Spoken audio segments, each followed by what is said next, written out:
David Wright from Survivor Millennials vs. Gen X, and you're listening to Survivor Talk with Dwaine and David. I promise I'm not trying to find an idol. Also, does anybody know where I can find an idol?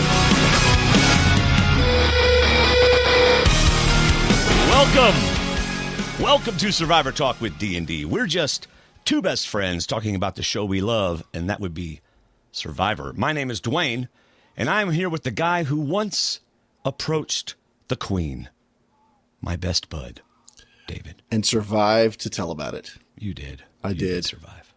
I did. Was she as calm and well-spoken to you as she was to the tribe? Did she almost suck you into buying all of her stuff at Best Buy?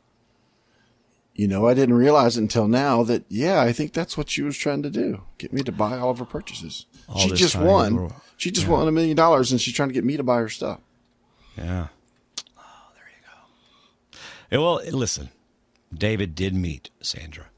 It was an amazing day. Mm-hmm. He's talked about it many, many, many times. And it's over. David, it's over. I'm sorry. It's never over. I'm sorry, David. If this is your first time here with us, welcome. If you have been with us before and you actually came back, welcome again. We are a family-friendly podcast, and what that means to you is it's okay to listen with your grandma in the car on your way to Walmart. That's what it means. Mm-hmm. What? You've been thinking about throwing a couple of Washingtons our way? Well, head on over to stwdd.com/support. And start throwing like this. Right, David? Right. Can you do that? I can. I just don't want to do it right now. Are you tired, David? No, I'm just waiting for you to ask me something so I can talk, because I keep trying to talk and you just keep talking. So I don't know if there's a cut up or a short thing or what's going on. So I'm just going to let you finish, because I never got the notes, so I don't know what you're saying for notes. So we'll just go from there.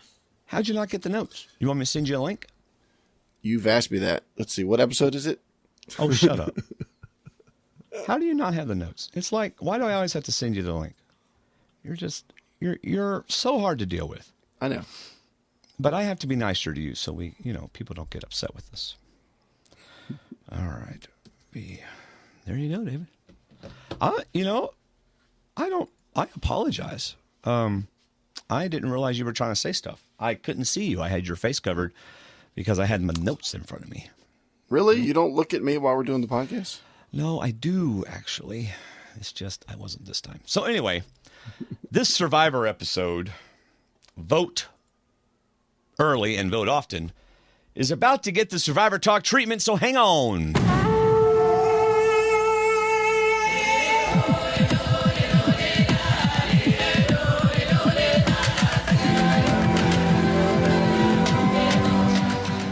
Oh, David. It is time for some episode 6 talk. Mm-hmm. So let me get my notes up. I have an initial thought, but I'm sure you do too. Oh, by the way, before we get started, I listened to a podcast that I enjoyed. I didn't listen to the whole thing, but I listened to part of it because I was busy at work. But torch snuffers, I do not believe they are safe for work. Mm-hmm. Not safe for your grandmother in the car. But they had Sunday on, and that was a pretty good little episode. So I did add their link to our website, and it has a little NSFW next to it. So fair warning, if you go there, they might drop a few bombs on you. But good stuff. I really like the main guy. He's like talking, and his camera's like way down here. So he's like, hello. Anyway. So, David, you have some initial thoughts before I tell you my amazing initial thought. I thought a better title for this episode would have been Doing the Impossible instead of Vote Early, Vote Often, because the impossible was to vote out somebody that's never been voted out before. Now, some people would have picked that up, but it could have still been a red herring as to that was the goal, but it didn't happen. But still, right. I thought that was a better title. To quote a former Survivor player, who I spoke to a while back, they said instead of calling this season Game Changers, because some names I think people will debate whether they're game changers or not, they should have called this season The Game Has Changed. Because it does. It changes about every 5 minutes or every second commercial. I think it changes. Yeah. Something happens. Something goes on. And I'll give you my last thought there real quick. This season is forcing me to adjust my percentage ratio for the game of Survivor. I usually stick to about 70% social, 25% physical, and 5% luck. That's kind of how it goes. But this season, it's more like 60% social, which includes pregame conversations, 20% physical, and 20% luck, because some boots here lately have been the victims of bad luck. Yep. So. Yep. Zeke and his little group of people, while they now have the amazing honor of being the ones that got rid of the queen, got mighty lucky. Mm-hmm. You know? Oh, yeah. But, kudos to them for not falling under the web of the queen. Right. So, I have an initial thought, David. Mm-hmm. The queen is still the queen. Drop the mic. That's it. Thanks for listening. She is. She's still the queen. Yep. Thanks for listening. Hey, this would be the only episode that would get listeners from the beginning to the end. That's right. 100%. Some of you just don't even know what happens at the end of the show. We got some cool stuff. I got a surprise for Vader Girl, and I think she's like towards the end of the feedback, right? Yeah. So you got to wait a little You know what I bet people do? I bet people on Fridays start watching our podcast at lunchtime, and after 30 minutes, they have to shut it off, and then they pick it up on iTunes or Stitcher and finish it there. I bet that's that would be awesome, because then we get a view on YouTube and a download. So all of our downloads are probably actually half of what they should be, or twice what they should be. So yeah, all those 30,000 downloads we had last month, highest we've ever done. We finally broke the 30,000. It was all, it's more like 5. Padded. Yeah. People have 4 devices. That's what it is. Yeah. So. All right, David, it's night 13 on Nuku. I like it when they go to the evening after Tribal Council. And it's always interesting, if you don't know what's happening in Survivor, you're thinking, really, why are they just now saying this? Because they're not allowed to talk until they get on the island and the producers go, action, and then they can start talking. Which is good for people like Aubrey, because then she gets to think about, how am I going to deal with this? See, that is very true. How do I get back in their good graces? Yeah, absolutely. Because, they played a good one. So Aubrey is impressed and scared to death. Yes. And I think her question leads to her being scared, in that she actually asked, why did you keep me over JT?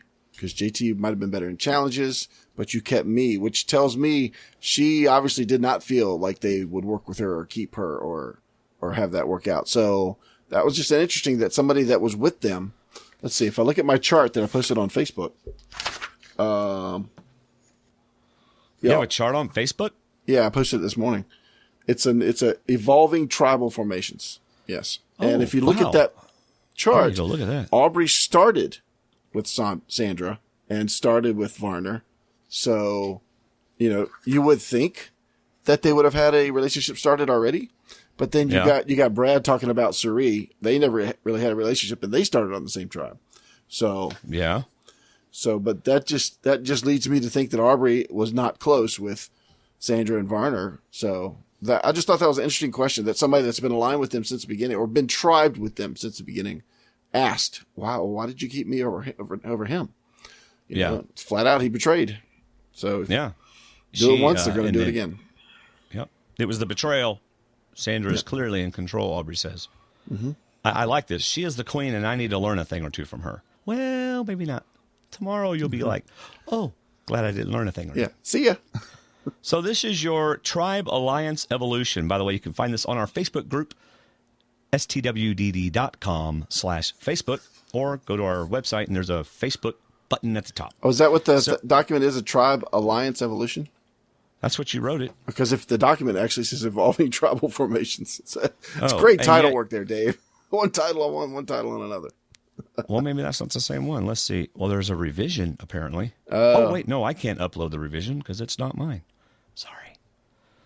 Yeah, well, anyway. I deleted the original post because Kathy Trantham found a mistake that I made, so I fixed it. Oh. So there's right. one. Are you ready to go to the same night over on the Mana tribe? How interesting. We get the same after night of a tribe that was not a tribal. Yeah, well, that's because... Tell us why. Because Ty realized what we all tried to tell him last week, that, hey, if you're going to spray a board with water, the only boards around that we can see are at the well. Yeah. And Ty's just not happy unless he has an idol in his pocket. That's right. So I wonder if water was the only liquid that would work. I thought the same thing. Hey, guys, where are you going? I got to go relieve myself, and I'll be back. But that's the well. I know. I'm just walking that direction. Yeah. I thought the same thing. Oh, well. And, I want to know, David, how in the world can he see anything? It's pitch black unless there's a full moon or something, and they're in the middle of a jungle with lots of trees on top of them. How? Okay, I want to answer that, but, I'm not going to answer it. I'm going to comment on it. But my also thought is you don't want to do the relieve yourself, because when people come to the well and they smell that, they're going to know that something's going on at the well. Yeah. Somebody either poisoned our well or somebody did something to the well. True, but what they're not going to say is somebody's been searching for an idol here. And I'm going to dig down in that smelly sand and find out what they found. Yeah, they're not saying that. I also asked another former player. I said, tell me, what are the possibilities? Could the moonlight have been bright enough to help Ty see the symbol? Or could he have gotten the glow from the camera? And the survivor said, not sure, but I would guess that the answer starts with P and ends with N, which I can only amount to means production. So a 3-syllable word begins with P, ends with N. Has nothing to do with the player. So yeah. And even Terry, who actually watched it with me again, said, how can he even see that? I know. That's what I'm saying. Yeah. It's like, no, because the camera can see it. That's called night vision. I was going to say, there was no spotlight anywhere. Yeah. They're like, here, Ty, come here. Look through this. So he's pouring water on each side of the well. He's like, can y'all come over here? Because I can't see. Yeah. No, we'll wait till you get to this side, Ty. Yeah, really. Why aren't y'all walking around with me? Because we don't have enough cord and we're tired. It's right there. And you'll find out in 3 sides. So keep going. Yeah. So he finds an idol again. And I have a comment on this later. Okay. But what does he say about himself? Do you remember? I'm a idol magnet? Game changer. Oh, game changer. Yes. Ty is saying, I'm a game changer. He says it later, too. Yes, he does. So to answer your question, Bruce, in the chat room, and for those of you not seeing the chat room, he says, you would urinate on your own wall or well, whatever? No. I didn't say in it. I said on the side of it. Well, he says on it. He says on it. Well, no, I wouldn't do that. I wouldn't either. For that very reason. Are you ready? Oh, I'm sorry, David. Go ahead. No, for the very reason of giving away that you were there doing something you probably shouldn't have been doing. So. Seriously. Yeah, absolutely. All right. What about day 14, David? Are you? It's Tina. Hi, Tina. I missed you. Glad you're back. Do you recall, and maybe somebody in the chat room can answer, because I meant to go back and look at the previous episode. Do they bring all their stuff to every challenge? I don't think so. I really don't think so either. Yeah. So it was another moment of, when you guys go, you need to bring the idols and bring all your stuff, everything you'd want in case you didn't come back to this beach. Yeah. So they get there. If you hit anything. Yeah. So they drop their stuff and everybody looks around and Zeke says, what could be happening now? That's right. So, yeah. And Probst goes, wow, I'm glad y'all decided to bring your immunity idols. Oh, I know. I'm glad you brought those. Can I have those? So it's like, they told us to bring them. Did we have a choice? Could we have kept them? Oh, man. Yeah, we won't be needing these anymore today. That's right. Says. And then he says the infamous words, everybody drop your buffs. Yep. And Ty starts to take off his clothes. And they go, no, that's not what he meant. Not that buff. No. Not drop into the buff. Drop your buffs. So. Yeah, and so they're going into 2 tribes. I like. We'll be down to 6 and 6 after today's episode, right? No. We'll be down to 6 and 7, and then one will rejoin, be 7 and 7. That's what I meant. I know. I knew that. I knew that's what you meant, but I want to make sure they knew you knew what you meant. Yeah. I'm just trying to, help everybody that... Anyway, forget it. All right, it is Mana and Nuku and Debbie. And Debbie, honestly, looks distraught. Oh, my gosh. Poor Debbie. Yeah. I felt so sorry for Debbie. Yeah, he's not hiding it very well. No. She's not hiding it. I'm sorry. Sometimes I get confused. So it's math and it's gender picking. It's what? Okay. What I else? am really out of it tonight, I And guess. Sierra didn't help because Sierra's like, Debbie doesn't have a buff. Hey, everybody, Debbie doesn't have a buff. Debbie, I'm sorry. Hello. Does that mean she's out of the game? One person we don't have to vote out. Yeah. So, Mana, Troyzan, Michaela, Sierra, Haley, Aubrey, Cerie, and Culpepper. Yes. Nuku, Sandra, Sarah, Varner, Andrea, Ty, Zeke, and Ozzy. There you go. So if you're Sandra looking at and Varner. Sorry. Go ahead, No, I Dave. was going to say, I think what you're about to say, if you're looking at my document, which is on our Facebook page, you can see that what Dwayne was about to say is Sandra and Varner are in the overwhelming minority of 6-2. 2, 4, 6. Yeah, 6-2. And then on the other side, it's actually Brad, Sierra, and Cerie in the minority to Troyzan, Haley, and Michaela and Aubrey. And this is to original tribes, not to the most recent tribes. But from their original tribes, Brad, Sierra, and Cerie are down 3-4. The bad part is for Brad, like he says later, he never had a relationship with Cerie. So he's in the minority now. Yeah. David, I have been so busy at work. I just added like 4 employees, and I'm like working my tail off, and I haven't even been on. Like, somebody in our Facebook group actually said, "Do you not even look at your own Facebook group?" Because I posted something they had posted. By the way, you know who you are. I'm not talking to you anymore. And you have time to make these elaborate Excel files. What is going on? It's my morning break. I don't smoke, so I take a smoke break and I make these files. Wait, that's one heck of a long break, David. Oh, it's easy. It's easy. It's fun. I'm so enjoying this season more than I thought I would. I love what I loved about this episode was that it flipped. It flipped the game for a lot of people, and it puts them on their heels. And that's what I love about Survivor. It makes you react to a quick situation. Yep. All right. So Sandra, or you already said all that. So I don't have, even the queen gets bad luck sometimes. Yes. Yeah. Varner says, "Man, we went from the top to the bottom." I'm like, "Hey, now you know how JT felt." Yeah. Yeah. Exactly. That's exactly right. You know, it's if I was a player, I'd almost be like, this isn't fair. Let us play our game. Because you're throwing too much luck into it. Let us play our game. If JT's playing a good game, let him play the game. Stop swapping everything up. You mean like don't throw an idol into the mix at the last minute before they go to the tribal and oh, sorry, I'm going back too far. Well, more so, I mean, seriously. So Yes. JT's doing really well. They swapped the tribes. He's dead. He goes home. Sandra's doing really well. They swapped the tribes. Boom, she's going home. Debbie's going absolutely crazy. They put her on a boat and Cochran comes. I mean, that had nothing to do with it. But still, it's like, I don't know where I'm at on that. But part of me just wants to say, would you just let them play their tribes and then merge and see what happens? Well, I also had similar thoughts, not necessarily exact direction, but my thoughts just today and last night were, I like the fact that they're keeping these people on their toes. This is not the same, repetitive season of Survivor. This has got similar, repetitive twists and things they've seen before, not necessarily win in the timing, but they're bringing up stuff that they might not expect. Even though these people are smart, they know what's been played before, but they're keeping them on their toes with all these twists. So what did you think of reintroducing Exile Island? The idea of Exile Island. Okay, before I answer that, I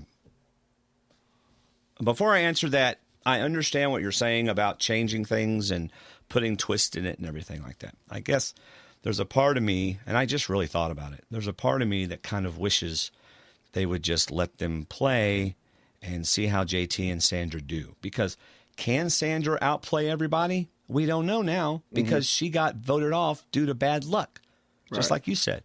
Can JT challenge Sandra and win it all? No, because she voted him out. But, someone else. Anyway. But you know what? The whole game could have been different on day 1 and day 3 and day 4 if certain tribes had won challenges. She started with Troyzan, Tony, Malcolm, Caleb, and Varner, but that's some really strong male competitors, as well as Michaela, strong competitor in challenges, and they lost the first 2 weeks. They lost Sierra and they lost Tony. So it comes down to a little bit of the physical part there. You don't lose those 2 challenges and the original Mana, is up in players. Yeah, however, she was at a loss when we first swapped because they were already down players. Yeah, but like all the losses and the challenges, that's all part of the game. And I know, swapping things is part of the game too, but it's kind of like you're playing Monopoly or something, and you're kicking everybody's butt, and there's $12,000 in free parking, and you land on it. That's luck, and it takes out the people who are really good at the game. I think a better analogy of that would be playing Monopoly, one person on each side of the board, with all your pieces on the board in front of you, and then turning the board one rotation. That's what a swap is like. Now you've got a different amount of money, you've got different ownerships, and you have to figure out how to get back into the game and work it. That I like Monopoly, that analogy, and I say just turn the board one turn, and that's how you got to play. So, I guess for the first time, I'm not really a fan of the swapping it up too many times. Right. Okay, what do I think of Exile Boat? First the Exile twist, because we don't even know about the boat. Great surprise. I told you last week I liked the Exile twist. Yeah. I like the island. You go, you're stuck on an island, you don't have anything, you got to build your own stuff, and there's a clue. I like the original, and there's a clue for it, and you can spend all day looking for the idol, Gives you something to do. I didn't like the separation idea of it, but I got to say I did like the twist in this episode. Oh, and it was all luck. You're talking about today's specific island. Well, right. I didn't like the separation of the theme of Exile Island before. I remember you did like it probably more than I did last week. We talked about it, but this episode I liked it. I don't think they were expecting it, and that's what these players should be forced to. When you're the All-Stars, you play on a tougher field. Right. When you got teams out there playing, you play them on a regular field. When you're the All-Stars, you put some potholes in the field. You make the lines a little wavy. You make them play a little harder, a little better. So I like it. Well, I like Exile better than Redemption swapping tribes 4 times. Oh. I mean, seriously, so forget that. But if you go to Exile, that's still, I don't know if that's bad luck or not. That's really just, we're throwing you into a different area of the game. How do you do in it? You have a chance to get an idol and things like that, and you're safe for another week. Yeah. So I like Exile better than all the tribe swaps. I don't know if I like the Exile boat, because that's not really Exile. That's luxury boat. All right, well, let's since we know the tribes have already swapped, we already covered that. Let's stay on the boat for a second. Right, absolutely. Okay, so I'm going to give you a choice. Do you want to go to an island with nothing? No tarp, no cover, no machete, no food, nothing but your canteen. There is a water source, but it's not going to be clean, and there may be a clue to an idol. Or you can go to a boat that actually has a bathroom, that has lots of food, all the food you could eat, a hammock, a pillow, a blanket, a place you could go underneath to sleep at night, and a possible advantage, but not an idol. Which would you choose? Okay, but you just said that Exile Island is maybe a chance for a hidden immunity idol. Oh, I'll go ahead and and say, say, you said the boat definitely has something. Okay, because I went by what the boat had, but traditionally you're right. Exile does have a clue to the idol. So there will be a clue waiting, because you're handed a parchment as you leave. And it's not a map because you're getting on the boat. So yes, you're going to have a clue to an idol that you have to find on a deserted beach with nothing. Or you go to the boat, you get refreshment, replenishment, comfort, overnight stay, and a advantage. All right, here's my answer. The boat, hello. Absolutely, that's where I'd want to be. Because Really? you're going to get refreshed. Like you said, you got the shower, you got the bed, you got the hammock, you got all the kind of food that you can eat, including fruit and stuff. And, there's just as much a chance of there being an idle clue on the boat as there is on the island. Absolutely, I'd take the boat. I would make my clothes look a lot dirtier before I went back. Yeah, covering them food and jelly. And I'd peanut ask butter for stuff. some mud. Yeah. And do you have any makeup to make me look like I've been starving for 3 days? She comes back heavier and clean. Exactly. And they're all going, that was a weird Exile Island. I thought you went to Exile Island. Yeah. Why'd you get new clothes? Oh, I did. It was terrible. Why are your clothes washed? Yeah, it was terrible. See, I would be tempted to take the idol. just knowing that it would keep me in the game at least for the next time I return. Because when I return, I've gone at least 24 to 48 hours without bonding with my new tribe. Right. They may have bonded. They may have gotten everybody together, but one person voted that person out, let me in, and then vote me out next. Well, yeah. But that's the same thing. Oh, you're saying not the food, so you're not saying the luxury. If you knew the island had a clue, yes, and you also knew the boat had 3 options, you would still choose the island. I would choose the island with the possible idol. Right. Oh, I would rip that island apart trying to find that idol. Well, that's what I did. David, it's time to go back and join your new tribe. I ain't got the idol yet. You can tell them to keep playing. I'll come back. Yeah. I want Ty's cameraman, please. Yeah. Yeah. Yeah. Apparently, Ty's cameraman is Malcolm's cameraman. Because Malcolm's not there. That's right. All right. So he tells Debbie, you're going to Exile Island. And she says, well, you know what? I used to go to islands with little ponies. And I'm very good at islands with ponies. Yes. Yes. You know, as much as she has done, she must be 190 years old. Yeah. I'm with you. Yeah. Are you ready for day 14, David? Move it on. It's the Mana tribe, and Culpepper, being the intelligent man that he is, notices right away that Troyzan is also a man. Well done, Culpepper. Exactly. I'm telling you. I love what Troy said. Troy said, I'm a guy. He's a guy. That's kind of a connection, right? Yeah. I think there's something we have in common. That's right. Right. No, I mean, I'm really enjoying watching Culpepper play this season a lot. So, you know, I can give him a little trouble for that. And as much as you hate the swaps, the guy that got messed up in the last swap, Troyzan, hears drop your buffs, and he's like, it cannot get worse. The worst thing could happen would be I number 15 and I go to Exile, which turns out to be a luxury boat. But it cannot get worse in a swap of players. I at least got to get one more person that I've been aligned with before. Because he was by himself on a strong tribe, but now it can't get worse. So he's ecstatic.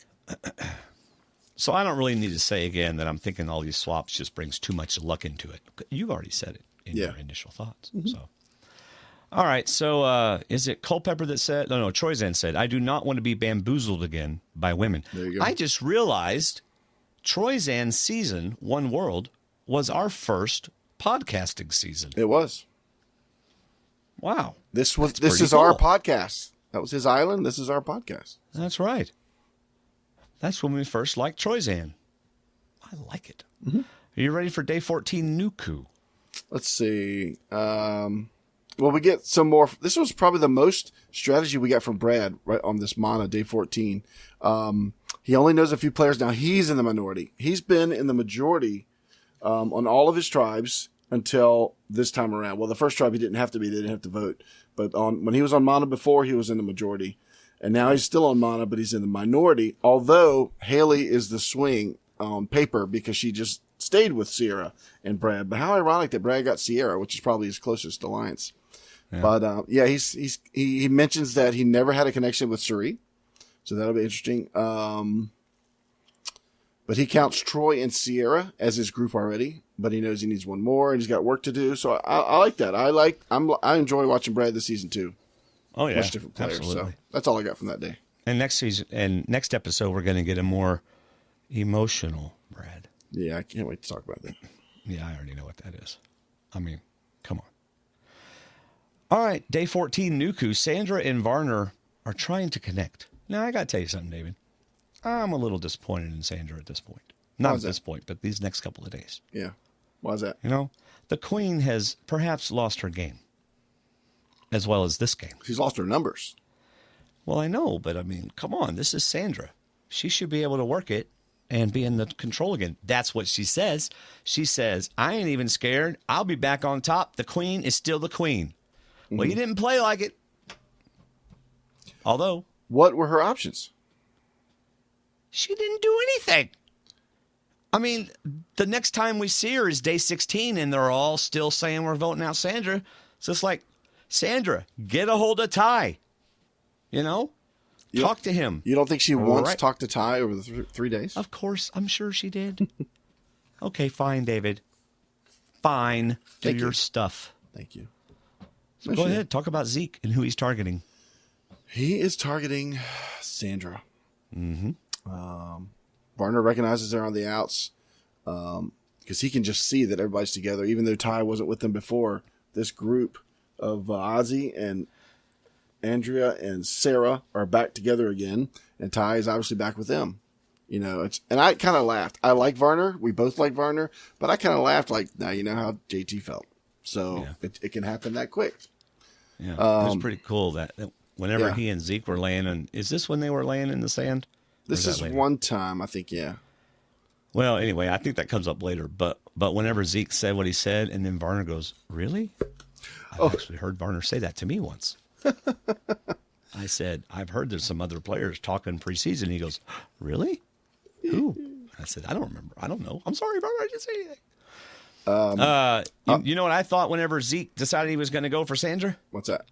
I thought, bye, Zeke. Yeah, I think Zeke's probably one of the smartest people out there next to Sandra. And he's got the numbers, and he's going to work with his group to keep them together. I understood what you're saying, because that's how Sandra was setting it up, too. Anybody that comes after me, they're the ones gone. Right. So, and that's what's happened so far. Yeah. So you're right. That did put the target on Zeke, could be the possible out, because he's the one targeting her. But I like what he said, that everyone that says they can get Sandra out later has eventually lost to Sandra. Lost $1 million to Yes, Sandra. exactly. Yeah. So that was a great point. That's where he says doing the impossible, getting out Sandra. Talks to Andrea and Sarah about a decoy. And there's Ty.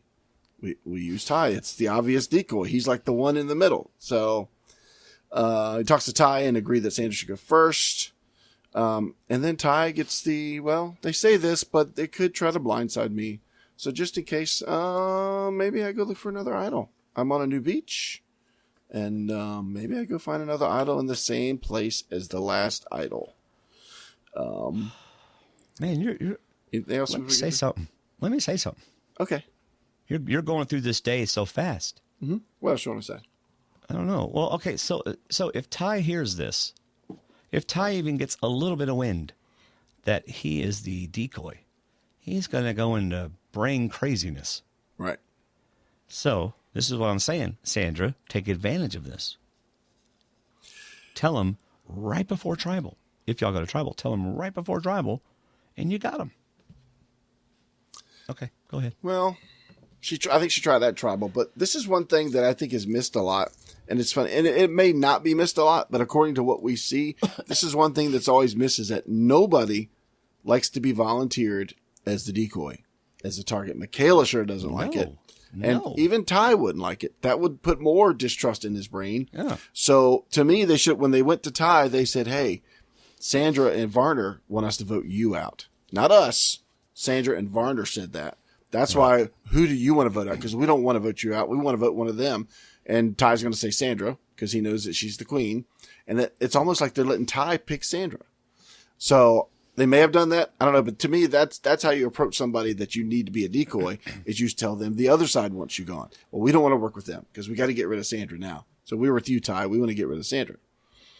But Ty's not set with that. He's a little nervous. Yeah. But I think he's always nervous. Yeah. So I don't know how you hide that. Ty walks around nervous, yeah. Yeah. Ty's afraid the chickens are going to vote him out. Yeah, that's why he keeps checking on them. Yeah, that's why he checks on them, gives them food. And they're only down to 3 left. That was the first question. How many chickens you got left over here? Yeah, that's true. So I wrote, Ty finds another idol, and Russell is at home getting more and more angry at the TV. Yeah. Because obviously CBS is conspiring against Russell. You think so? No. I don't. They don't want to mess with Russell. He'll spoil the whole season again. Yes. I love that he removed the boards and then hid them, but I don't think he hid them very well. I wonder if somebody... I don't remember that. He did. He took the boards off? Pulled the boards off that had the symbol on it. And I thought, now, isn't that going to leave like a clean board to show? But then if you look at the well, there's different shades of boards on there, so it may not stand out. But he took them and walked into the woods about what looked like 10, 20 feet and just stuck them in some brush. So if somebody happens to go idol hunting and pulls out those pieces of wood, to me, that's going to be kind of obvious about something. Yeah, well, especially when the piece of wood underneath the idle clue wood says, place idle clue wood here. That's right. Yeah. By the way, Vader Girl in the chat room says, Russell was all over Twitter ranting. Vader Girl, there's a reason why I'm happy in life. First one is because God. Second one is because I don't follow Russell on Twitter. Why do you do that to yourself? There you go. What is Twitter again? Okay. 140 words or less. So anyway, Terry's still awake at this point. So he pulls up the idol out of the ground, and she goes, "Where is he going to hide? Oh my gosh." I didn't know she was still awake. So why isn't he idol hunting with more clothes on? She actually broke sentence. Where is he going to hide the, oh my gosh? Oh, man. And they showed it. Almost a close-up. Really? Well, yeah. They did. Mark in our chat room. I was blocked by Russell on Twitter. Oh, congratulations. Yeah. Oh, man. Yeah, that was kind of odd. That'd be like, well, we're not even going to go there. No. Like, did you get some kind of tumor? What's going on with you? All right. Are you ready for the exile boat? Sorry, I thought that was in the chat room. Yes, it's time for the exile boat / awkward boat.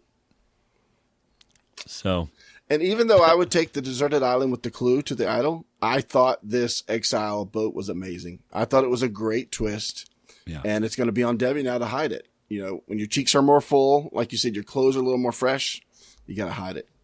Yep. So, there was a washer and dryer on the island. So yeah. I'm good. Yeah. She wrote, she said, I'm the luckiest girl in Survivor. I said, no, there's been luckier girls in Survivor. Just wondering how many ways can CBS producers make the players say game changers? Mm-hmm. I mean, it's Cochran must have been paid $1,000 for every time he said it. Oh, yeah. Well, he was, he's also pretty smart.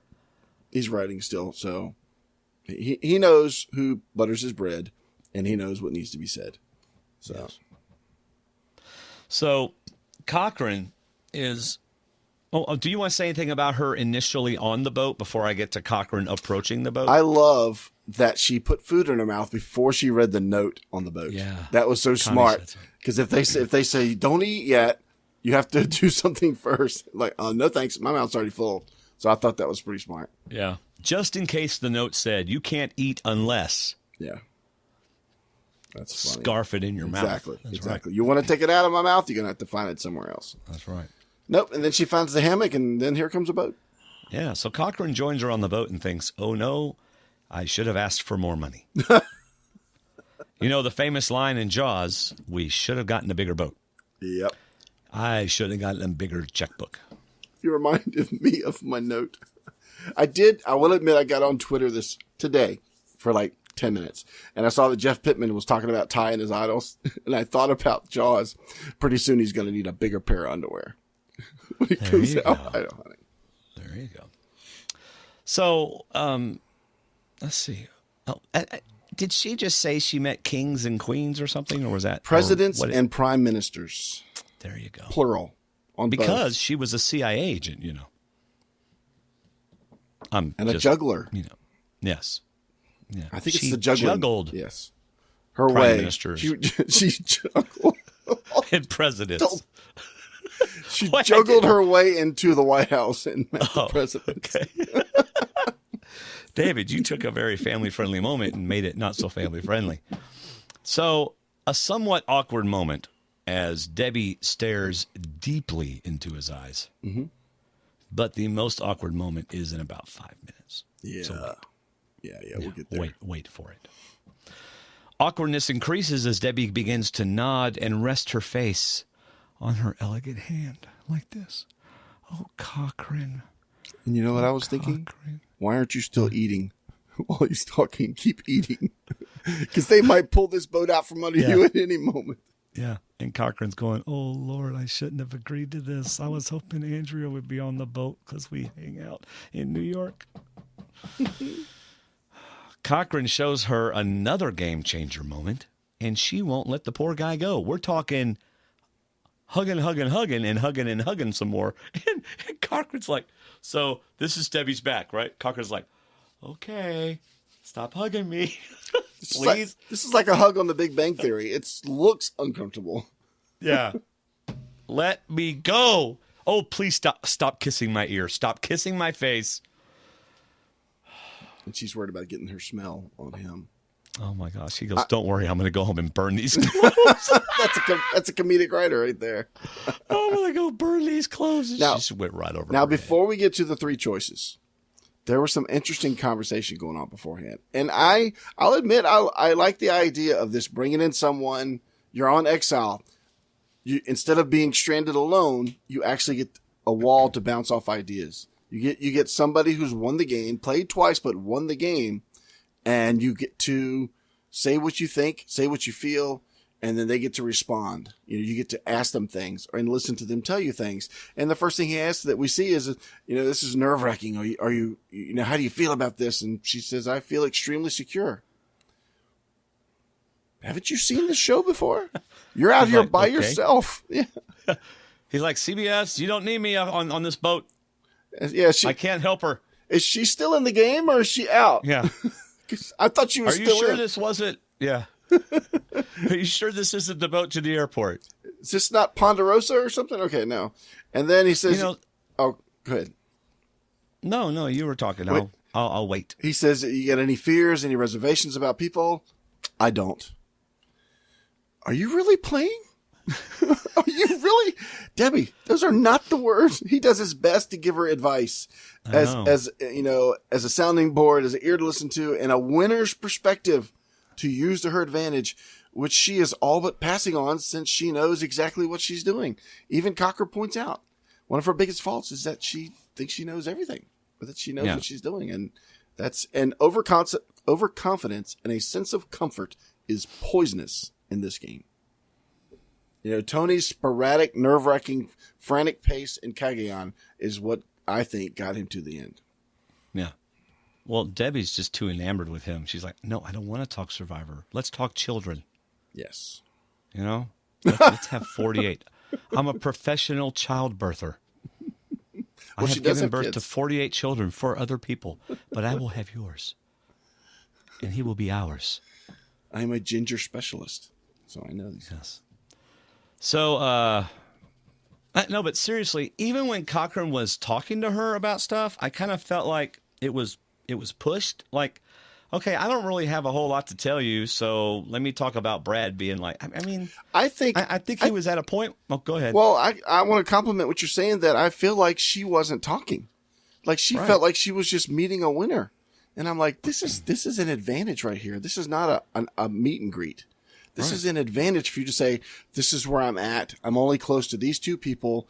Where should I go from here? So I feel like he was having to spark the conversation. Exactly. Just to get a conversation.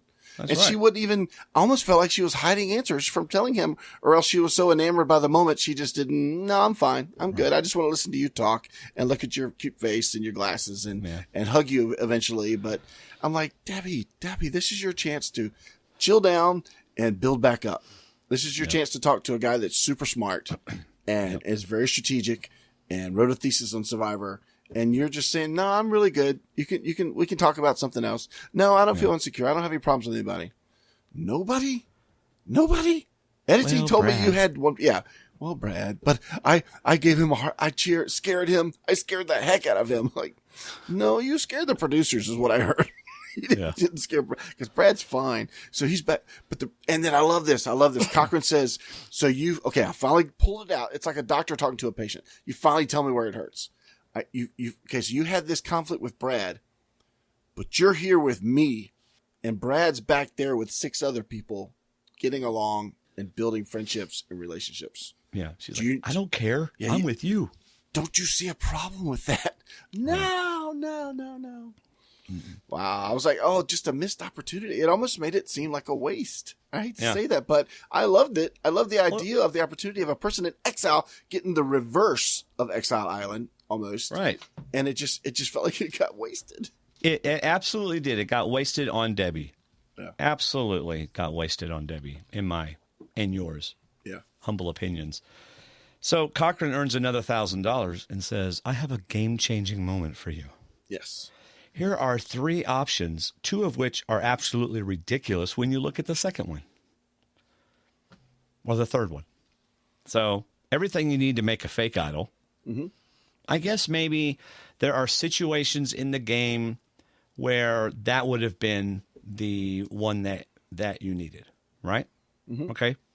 Advantage in the next tribe immunity challenge. Dude, we are how close to the merge? There you go. Very close to the merge. So scratch that one off. This would be altogether. stupid. You may not even get to an... Well, yeah, you would. Okay. But big deal. I don't like that one. And then the extra vote. Hello? Yeah. I mean, absolutely. I don't... Because that's I feel worked like it's how many a times? no-brainer. How many times What? has the extra vote worked? I don't care if you play it right. Right. You might get one moment to play the extra vote right. And if you don't play it right, or if somebody else finds that you have it, or if you share it to get spread, it's useless. But if you have them thinking that you have an idol, you could get the lesser of 2 split votes. You could last one time farther in tribal. You could offer it to somebody else and use that to try and build an alliance when they get voted out later. I don't know. I take the fake idol kit over the extra vote because to me the extra votes never worked. Yeah, And but then it you really guys takes the right moment. Then instead of taking a shower on the boat, you got to make a fake idol. I'll take a shower in 21 days, whatever days are left in the game. Okay, so you would have picked the make a fake idol kit. Yes. Well, I think if I was out there and I got the extra vote, I could make it work. Absolutely. Could make it work. The extra. All I need to be is in a situation where I can manipulate them to think that they're voting where my extra vote, where my 2 votes blow the whole game around. That's what I'm saying. So you have to make sure you get far enough in the game to use it. You have to make sure you pick the right time to use it. Whereas with the fake immunity idol, you could use that to your advantage and play it in a different way. I don't know. Okay. Valid point. Because what do they expect you to bring back from Exile Island? Hello. An immunity idol. You bring back a fake one? Absolutely, David. You have convinced me that that was a better choice. Thank you. It's just a risk to get that one vote. It's something you can't really share with anybody, you know? Right. I like the one vote idea, the extra vote. I loved it when it first came out, but it's like, man, strike 1, strike 2. Is it going to work ever? And so we'll see. And she took it, so we'll see if it works this time. I would bet you 0 I can't really... monster that it won't work. Yeah. Hold on. I'm pouring some extra water in an old cup. So I could put some Gatorade because, as you know, I need the... What's G2? Is that recovery? Mm-hmm. Yeah. Are you still recovering from being sick? No, I'm recovering from all the effort we're putting in this podcast. Oh, gotcha. I thought you said this was effortless. Okay. Whatever. All right, so let's see. So she picks the extra vote. Hello, stupid.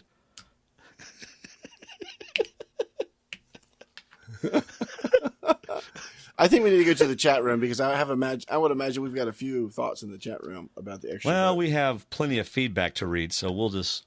I mean, I don't want to get caught up in the chat room. They're talking about all kinds of different things in the chat room.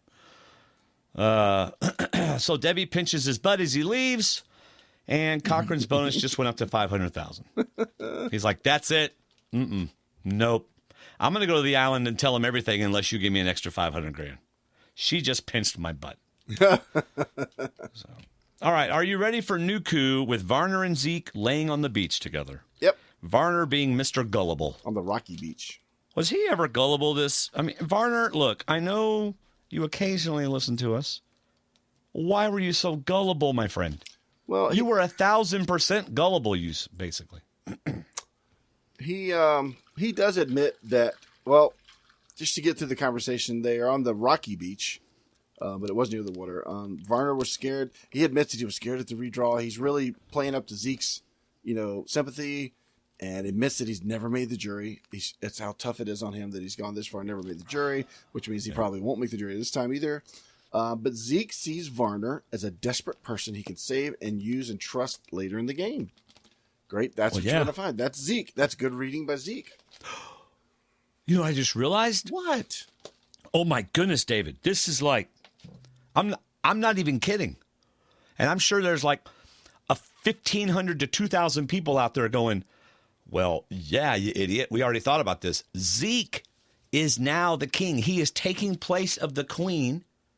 And Zeke is now going to be king. And he is going to control the rest of the game unless someone takes over. But I think Zeke wins the game. He was the one that masterminded getting rid of Sandra. And he ends up winning the game because now the king is the king. If he says that next week, which I don't think he will, but I don't think he wins because I think he's going to have too many people not wanting to take him to the end. However, I think from what we're seeing, he is like a ringleader now and picking votes and moving votes. I mean, we get it for the rest of the episode. Yeah. But first he admits he's got to convince Varner that Ty needs to go. You know, this is the opposite of the first segment where they got to convince Ty that Sandra needs to go. Now they got to convince them that Ty needs to go. Like it's their idea. And I like this.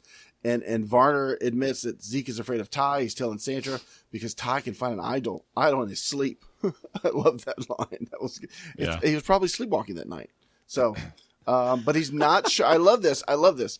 He's not sure he can trust Zeke at this point. So he's not 100% gullible. But right now he has no choice. And unfortunately that's the case. Unless he's got an idol, he has no choice on whether or not he can trust Zeke. Okay. I think the only reason why Varner said, I don't know if I can completely trust him yet, is because production made him say that. I think Varner is hook, line, and sinker completely into this Zeke world. And Zeke is playing him just like Sandra has played other people. So you think Varner is now JT? Varner bought that line just like JT bought Varner. Except he didn't go home, right? Oh, yeah, he did. I mean, every time we hear him talk later on, it's like, Sandra, man, it's so nice to not be on the bottom. And, boy, we really thought we were in trouble, didn't we? And Sandra's going, we are in trouble, Varner. We are. I don't think he's buying it 100% like GT did, but I do think he's trusting in it. He wants to believe in it, and that's what he's going to go with. Like he said, he's got no choice.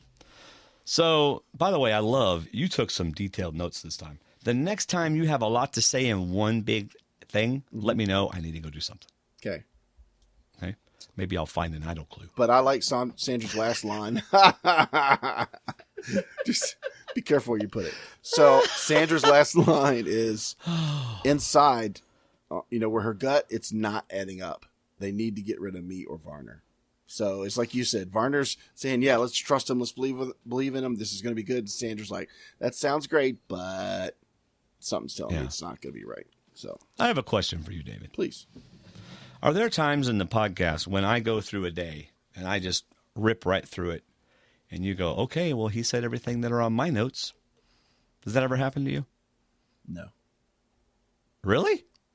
Maybe once every blue moon. Well, the only thing you didn't say in my notes for day 16 of Nuku is, by the way, 2 days later, and Sandra is still the one going home, they have outplayed her. I realize she got some bad luck, and you know how I feel about it, but this is Sandra. She should have been able to get out of this, and they have just stopped her cold, and she's still the number one target. She has not been able to get in there like she thought 2 days ago. She's not the same Sandra she was 2 days ago. 2 days ago, I ain't scared. I'm going to get myself back on top of this, and I'll be controlling it. I'm the queen. And now she's sitting in the camp going. Okay, so I won you over to the fake idol. Convince me how Sandra could have gotten out of this. I don't know how. I'm not Sandra. Well, you're saying she should have gotten out of this. I see she had no chance. She was Sandra. The biggest target on a horribly swapped tribe for her. She had no choice. If Tavua had lost, Troyzan would have idled out somebody because he'd have been gone in a heartbeat. No chance. You are missing my point, David. No, I understand your point that she should have gotten out of it because she's the queen, but I don't see a way she could have gotten out of it. Okay. So you're missing my point that it's not that you and I could figure it out because we aren't the queen. She has gotten out of things. She has proven herself time and time again to be able to get out of these things, and yet she wasn't. And I'm surprised because she's the queen. I fully expected her to figure out some way to get out of this and to not be the one going home after 2 or 3 days of being there. And I'm surprised that Sandra couldn't pull it off. I mean, I really am. I'd be interested to go back and find out how her seasons flowed in Pearl Islands and Heroes and Villains. I'd be interested to see how many swaps there were, how it worked out. Was she ever in the minority? I would be interested to see that. Yeah. This is what I'm drinking, David. Gatorade. G2. Not Red Bull. Gatorade. Good. This is what I just ate. A Reese's egg. Reese's egg. Yes. Reese's? Reese's egg. Yes. No, don't say that. I said Reese's. Okay. Good. All right. But now I know how to get your attention. No. Now I know how to get your attention. It's just to say, hey. Okay. All right. By the way, did you notice the not so family friendly crab action on the rock? No, actually I didn't. Am I the only one who noticed that? Apparently. Anybody in the chat room notice the not family friendly, TVMA for situations? You didn't see that. Mm-mm. If it wasn't an idol, I wasn't looking for it. Well, but I agree with Vader Girl that Sandra did not go down without a fight. She did go for a fight. I think she waited for what she thought was the right moment, and that's where it went from there. But no, I'm ready. Okay. I think that was her desperate moment. I think she had tried to get her way in. I mean, this is Sandra. You think she sat around for 2 days waiting for the day of and finally came up with an idea? No, I think she had been trying and trying and trying and could never get in. They had her totally blocked out. She kept trying to get to the quarterback to sack him, and she never could. And at the last minute, she tries to think of something, and it doesn't work either. I mean, and that's just disappointing to me because I thought she could do it. I 100% agree with you that they blocked her from every opportunity for those days to get her stranglehold on that tribe. I completely agree. So I ask you, what was she supposed to do? She was not playing against newbies. She was not playing Redemption Island. She was playing against smart players, especially Zeke and Andrea, and she just couldn't break into their group. So and I understand you're disappointed, but I still think she did what she could do.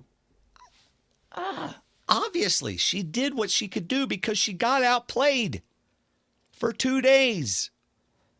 I'm not saying I know what she could have done. See, I don't consider that being outplayed. I consider that being just keeping to your alliance. Stick to the plan. If she had been in the majority and they blindsided her by taking one of her people, then she got outplayed. I think the way the swap went, she was dealt the shorthand and she didn't have much choice. But all right, we're just going back and forth. Okay. I mean, this is like, when you're fighting with your wife or you're having a disagreement with your wife, you just keep saying the same thing back and forth. You know what I'm saying? And, you're not as pretty as my wife, so I don't want to do this anymore with you. Because making up with you will not be as much fun. That's pretty as my wife. But you are wrong. Okay. Reese's. You and I are going to talk about this after the show because if we talk about it right now, stop showing me Reese's peanut butter stuff. Because if we talk, guys, we're not really upset with each other. If we talk about it right now, everybody's going to think we're fighting. Oh my gosh, David, a whole bag of Reese's peanut butter eggs. I got it just so I can hold one up in front of you to get you to bring it back. You know what I'm going to do tonight? Because I've got like an hour and a half of producing to do whenever I get off. Mm-hmm. I'm heading to Walmart. Got them on sale. I'm going to get me some Reese's eggs, and I'm going to increase this. Well, isn't that attractive? What do you want to do with your body, Dwaine? I want to increase this with Reese's peanut butter eggs. Thank you. All right. Bruce, because one of you is wrong. That's right, Bruce. And his name is David. No, and his name starts with a D and ends with an E. No, his name starts with a D and ends with a D because he's a double D. Double D dumb. Bow to me, David. Double D dumb. I don't think he's talking about you. Uh-huh. Yeah, Vader girl, I am not on Weight Watchers anymore. That is way in the past. All right, immunity challenge. Yes, let's get away from this. After 16 days, David, finally they get to scrape off or try to get out of these stiff underwear. Right? They're kind of like, ow, that hurt. Ow! Trying to get it off. If it's still there and they at get all. to put on a brand new fresh bathing suit. There you go. I feel bad for the bathing suit, but they are comfortable. Yes. But anyway, it's been 16 days. I remember they would get them in like 2 days. Yeah. You know? Oh, well. I like when Probe said, we asked Debbie if she wanted to come out and watch, and she passed. That she had a afternoon massage appointment and just wasn't going to make it out. So I thought you had really read this somewhere. Actually, based on that boat, they probably had a TV set up where she could watch the whole thing. Pretty much. Yeah, but she kept switching to the replay of Cochran being on the boat. Can I watch the clip again? Yeah.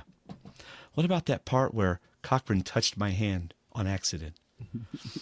All right. These monkey bars. Okay, these monkey bars. All right. I realize that you're supposed to be able to get over monkey bars without a rope underneath you. But that ain't happening if I'm on monkey bars. Right? Thank the goodness monkey there's a bars. rope. Mm-hmm. Do I? Thank goodness there was a rope. Yeah. But if you're short, you're out of luck. You know? And honestly, if you're tall, it's harder too. It's like ideal for someone who's just the right height.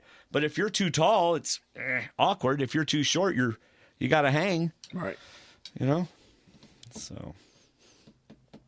Oh, well. There's a really interesting point about this challenge in one of our feedback. So I'm looking forward to talking about it later when we get there. Oh, good. Yes. Yeah, I was almost tempted to go to feedback first. But I don't know why I would be feeling that way. So, whatever. All right. What do you think about pushing that sled up the wooden ramp and then on the sand? That was a pain. Yeah, it's hard to even walk on sand, much less push a big thing across it. Oh, yeah.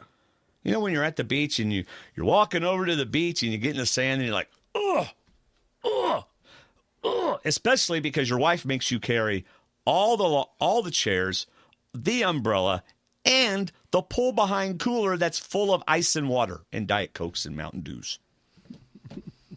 Right? She's already down there going, hurry up! I got a good spot! And you're like, I'll be there in about an hour. With her book and her bag. Yeah. She's already, I need my chair! You know? Like, really? One of these days. I used to coach sand soccer. My girls are older. They can do it themselves now, but I coach for Good night, Tina. Good night, Tina. Good night. We love you, and we will miss you. For about 10 years, I coached sand soccer. And it was only 1 week in a year. But we had to practice before we got there. So my job as coach was to set up the pitch on the sand because we go down to the beach to practice. So I have cones. And I set up the pitch. I set up the goals. And by the time I finish walking through the sand, setting up all the cones and all the goals, I am done for the night. That's about all I can do. Yeah. You're looking for the massage tent on the island. I'm crawling to my soccer chair in the sand to crawl there and sleep for the next hour and a half while they practice. Now, David, there was a time when you would have said that whole thing, and I would have been like, what the heck is a pitch? So there may be some people out there that don't know what you were setting up. Baseball thing? I mean, it's soccer. So what were you doing? Why don't you explain to them, very briefly, what a pitch is? A pitch is a soccer field. There you go. Yes. Sand soccer. Well, you know this because you used to play soccer, so I thought I was converting you. I called it the soccer field. And you probably said that big square over there too, didn't you? Yeah. Okay. You see that bench? That's where I was. See that wooden thing over there? That's my position. Prone. Yeah. On the bench. At the beginning of the season, they were all like, "Oh, don't worry, you'll get a goal this season." No. I had one shot on goal, and it went 8 feet above the goal. My goal is to get off the bench. That's my goal. Yeah, waddle off the bench and get on there. All right, so let's see. What else we got? Oh, time for the puzzle. Oh, no, there was a lot of falling and yelling and more falling. That's dangerous. They could have gotten hurt. Yeah. Yeah. It was tough, but that was a very physical challenge, yes. Yeah. Time for the puzzle, and the puzzle's done. Yeah, I mean, this may be one of the first, maybe second times that the puzzle was not the equalizer. You know? I love Probst is trying to narrate the challenge, and my man is going, We're done. Hold on. I got one more line to say about how hard they are struggling with this Nuku puzzle. Hang on. I'll be right there to check it for you. Yeah. We're done. Hold on. Let me finish my line over here. Yeah. Otherwise, I got to do it in post-production. So let me say it now. And then he goes, this may be the fastest, as he's standing over the puzzle. This may be the fastest puzzle finish in the history. Okay, it's done. Yeah, it's done. But let me finish this line. It was that fast. Oh, man. But, man, they got that done fast. They did. That was awesome. And I think Varner summed it up really well. He said on the way out, I hated that immunity challenge. I hated every second of it. But I'm not going anywhere. Ty is going home tonight unless he pulls out an immunity idol, and I hope that's not the case. I love what he said. I hated that immunity challenge. I hated every second of it. And he was the sled puller. He was on the end of the rope pulling. Yep. All right. Did you have that note too? And I stole it from you. Nope. Okay, good. So, Nuku. Poor Nuku, David. Yes. As if tribal council wasn't bad enough. Probst reminds them that they get to have Debbie. And they're like, are you sure we can't vote Debbie off? Brad's walking away going, that's better than getting immunity. Not getting Debbie. Yeah. And then, of course, you get Varner, Mr. Overconfident. I'm not going anywhere. It's Ty all the way. Yep. Yeah. All right. Are you ready for day 16, my friend? Already there. All right. Zeke, we now have the opportunity to get Sandra out of this game. And, like I said, he's going to do it. So Varner is so pulled into the lie, but of course Sandra is worried. Yet, it's Sandra. She's calm, collected, and playing smart, although it's not working. Mm-hmm. But she's trying. At least, day 3. This is probably the first time ever in 94 days that she's ever felt like this will be her night to go. That's David, that is incredibly. That is 3 months. David, you did. The fact that you came up with that, that's just amazing. Thank you. Sure. It's almost like Sandra said it. Well, if she did, I didn't hear her because Probst said it. Yeah, I'm not really sure. But, all right, so now the story is, can Sandra save herself? And you know what? CBS, you tried. But, See, I thought the initial shot of this tribe after the challenge kind of told the whole story. Because when they first go back to Nuku on day 16, everybody's kind of standing and sitting around in a circle, and nobody's talking. Yeah. They're just kind of looking at each other. Like, okay, so we kind of know what we're going to do. Let's just not talk until we get there. Nobody talk to Ty. Right. Let Ty talk to nobody, and we'll be fine until we get there and vote out Sandra. Yeah. Don't even let Ty near the chickens. The chickens might make him nervous. Yeah. But, the answer is obvious. You have the opportunity of a lifetime. You get Sandra out. So what could possibly be an alternative to make us change our mind? Who could ever come up with anything, any idea that would make sense to Sandra has something to say.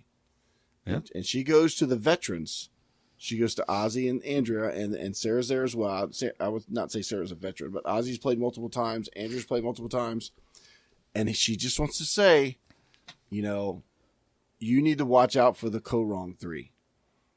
There's, whether they like each other or not, Sierra and Haley, whether they know each other or not, they have a connection that nobody else can have. Because those 3 were on the same season. They went there together. They played the game together, whether they talked or not. They finished the game together. They left the game together. They went to the finale together. They have a bond. Those 3 have a bond, just so y'all know. Yeah. And if y'all need somebody to cover your back, to let you know what they're whispering, to let you know what's coming, I can be that person for you.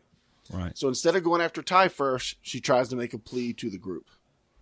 And I don't think this is the first time she did it, but I think this was like, this could be the best shot if it works. Otherwise, I got to throw a Hail Mary at Ty. But I think this is what she thought could be her long-standing standing in the game if it works. I don't think she thought it would work, but I think this was her first shot at a plausible gameplay. Yeah. You know how earlier I was saying, Sandra, why aren't you doing anything in these 2 days? Mm-hmm. I kept talking about that, remember? Mm-hmm. Well, I think it may be obvious now. She's like, why should I try so hard before we lose immunity idol? Before we lose the immunity challenge, whatever I get ready now may not last for 2 days. Mm-hmm. And don't even act like that's what you were thinking, because you would have said it if you were thinking it. Well, I was waiting when you said she wasn't working. I was waiting to get to this part of the game of the show because I don't know how you could say she wasn't working when she started working here. Well, yeah, this is when she started working. Yeah. Now it's, okay, we're definitely going, so now I'm going to play my game. Yes. See, I just hadn't thought about that till we got No, here. I hadn't thought been about thinking, that either. That's a good thought. I have been thinking, Sandra, why aren't you trying? But if I'm Sandra, maybe it is because if I try too hard and then we don't even lose immunity, we could swap again. We could merge eventually. Yeah, exactly. Yeah. So, and boy, you know what? Watching her talk to people, I mean, Sarah had it right on. She's calm. She never raises her voice. She just lays it out there and lets it rest and lets it do its thing. I wrote down what Sarah said. I thought it was this to me is a very perceptive Sarah. We're getting a much different Sarah. And she said the reason Sandra has won twice is because she doesn't come off as the most dangerous person in the game.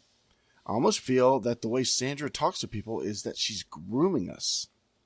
She doesn't pressure us. Her voice never raises, and she's calm till she sucks you in. Right. And who wouldn't want to be underneath the wing of the queen?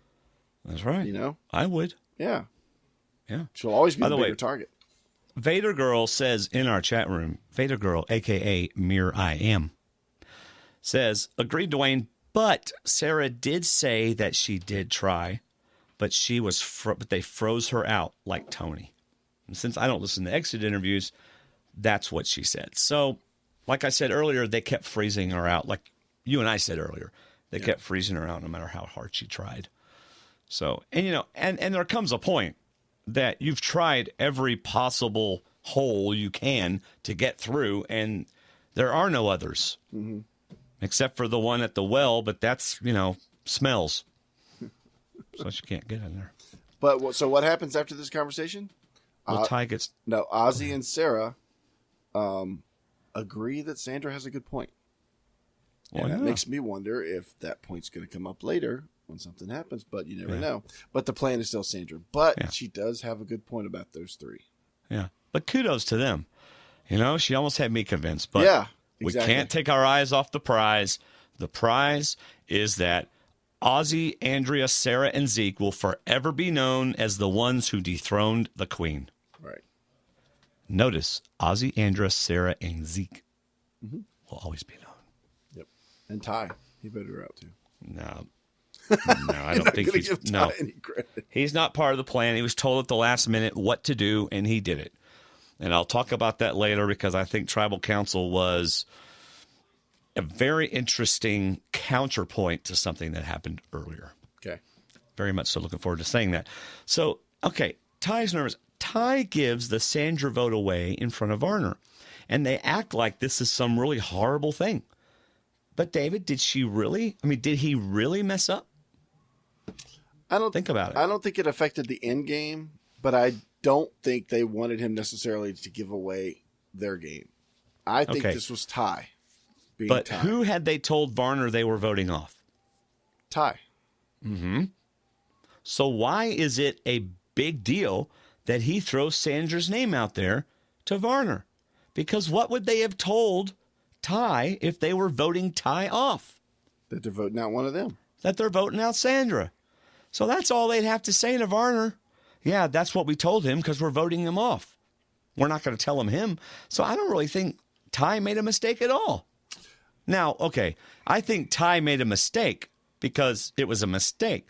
But I don't think it was as big of a deal as CBS tried to make it out to be. No, I don't think it was a game changer. It actually just fed into the drama they tried to build at Tribal Council. I think they just used that edit to try and build into that. Right. But at the same time, I blame the four for not keeping better tabs on Ty. Ty said he's not being included in certain conversations. You got to keep the person at the bottom of your group feeling like they're not at the bottom of your group. And Ty was out there probably chasing more idols and then realized, you know what? They're not really talking to me. He's not in every conversation. So try this on for size. Okay. Are you ready? Ty was it. This is another move in the game. And Ty knew exactly what he was doing. And so did Ozzy. And they acted like he had messed up to throw Varner off. It's all part of the plan.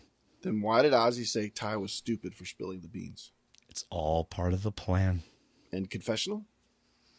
They get you to say everything in confessional. You know that. We've heard it told to us. Well, I'm sorry, but I'm not giving Ty that much credit. Now, I think there was a plan that came out at Tribal Council, but I don't think this was part of the plan. I think this was Ty speaking whatever thought came to his mind in front of whoever was standing in front of him. So I don't think this was part of any plan, but I think a plan came after this, and that's what we saw at Tribal.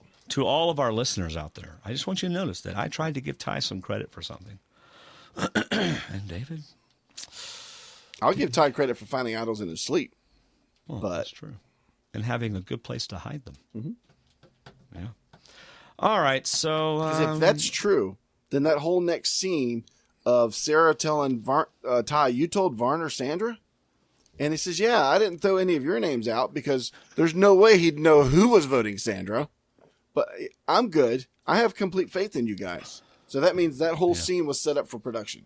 Just to throw off production and make us feel like... Okay, fine, David. Fine. So Sandra's plan didn't work, she feels, with Ozzy trying to go for the co-wrong. So she's got one shot left. And that's to go to Tribal and make Ty enemy number one. And you know what? Kudos to Sandra. She's always confident. Mm-hmm. You know? Or she's always got an idea. She's always got a plan. Right. She's always got an idea. She's always got a plan. And it usually works. But it didn't. So Tribal Council. Debbie arrives looking fresh, happy, and glowing with Cochrane love, and she smells wonderfully. But she's been on an island by herself. Yep. Okay, where's my cricket button? Because you did not hear a single thing I said, did you? That she smelled wonderful because she's been on island by herself. Okay. That was the last 4 words of what I said. Oh, and you've heard everything I've ever said. No. I mean, obviously, we do this to each other. It's all part of the... Well, there were some comments about Ty, and I wanted to see what they were, and you're right. It's all part of the D&D charm. It annoys some people, but they don't have to listen. When I was listening to podcasts, if 2 people annoyed me, I just went to a different podcast. So anyway, but y'all don't want to do that. Just stick with us. So, Tribal Council, Ty acts like he's nervous. Okay, I think this whole thing was a con. It's like they showed us Sandra do it earlier, and now they're showing it being done to her. Dwaine. I completely agree with you. Did you hear what I said? Wait, did you say you agree with me? 110%. Dave, there is no 110%. It's 100%, and you know it. And you know why? There's one thing that happened that leads me to the same conclusion that this was another ruse a week later from the other ruse. And that conclusion is the idol never came out of Ty's pocket. Because he's an idiot if he doesn't play it and he's actually worried. And they did all the talking. You know, beautiful. It's like, hey, that was great. Wouldn't this be fun? Let's make Sandra think she's got something going, and let's whisper to each other and change things around and make it interesting. But in the end, we all know we're voting for Sandra. So if that's the case, why the big ruse? Why the big drama? Why the big skit? You know, why the rehearsal that I think Zeke put together personally? But why all this drama? What's with why do they need to do this? Hello? Because it's Survivor, and I'm on the tribe that put up this amazing thing to get rid of Sandra. We conned the queen. But that's not where you're going. So where are you going? Just in case she somehow found an idol, or Varna found an idol, even though Ty's got all of them, but nobody knows it. But just in case Sandra had an idol, we want to make sure she keeps it in her pocket, doesn't play it. Sandra. Oh, sorry. Sandra. It's the last time I have to say it. Sorry. Sandra, just in case she somehow, get out of that fishbowl, just in case she found an idol, they want to make sure Sandra doesn't play it. But if she had one, she'd have played it. I think that why else would you go to the work of all this ruse? Right. So I did even Sarah was playing the role of supporting actress. Yeah. You know, at the very end, I just don't know, Ty. And it's like, you know what? Can we just vote? There was, I think, a tidbit of honesty in that drama. And it was Zeke asking Ty you could trust, and that was funny. But he admits, because you're the one that's always out looking for idols. And Ty says, no, I'm not. That wasn't in the script. Why are you pointing that out? Yeah. And Zeke's like, we know that, buddy. Oh. Yeah. So. Yeah.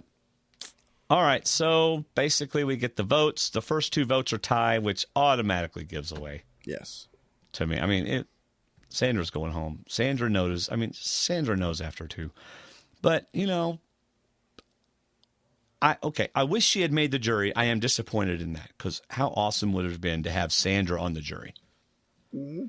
I'm surprised Probst just didn't say first member of the jury, and production goes, no, she's not. And he goes, yes, she is. And so she went out with a great attitude, absolutely wonderful attitude. I think she thought, well played. You know, y'all did a good job. Thanks to the luck of the draw. Yeah. You know, and then everyone's joking around as Sandra jokes around. And what do as she leaves? They applaud the queen. They applaud. I wonder if that's ever happened before. I want to say they've done that, but I don't know if I've ever seen a round of applause. I think leaving. Mike in our Facebook group said it happened to Ozzy. Oh. So it's the second time it happened. Okay. So, all right. So probably on South Pacific when he broke his back trying to go to Exile for him and keep everybody in the game. Yeah. Now, listen. That was a game-changing moment. Sorry. Yeah, go ahead. Okay. If y'all are listening to this show and going, you idiots, it's been all over Facebook, it's been all over Twitter, it's been all over exit interviews, this is what actually happened. Okay, fine. We don't watch all that stuff right now. What is this Twitter you keep talking about? We're just two best friends talking about it. That doesn't mean we know. We're just guessing. We're just saying what we want to say, and we'll find out later all the stuff that we got wrong. Yeah. It's all part of the fun. Tell us. Because we have we have jobs that aren't related to podcasting that keep us from doing all this. Yeah. Stuff. Although David has time to make an Excel sheet, but still, hey, I'm kidding. There are times when I have time to make an Excel sheet. Sandra says, I owe a lot to Survivor. There will never be another two-time winner except the Queen.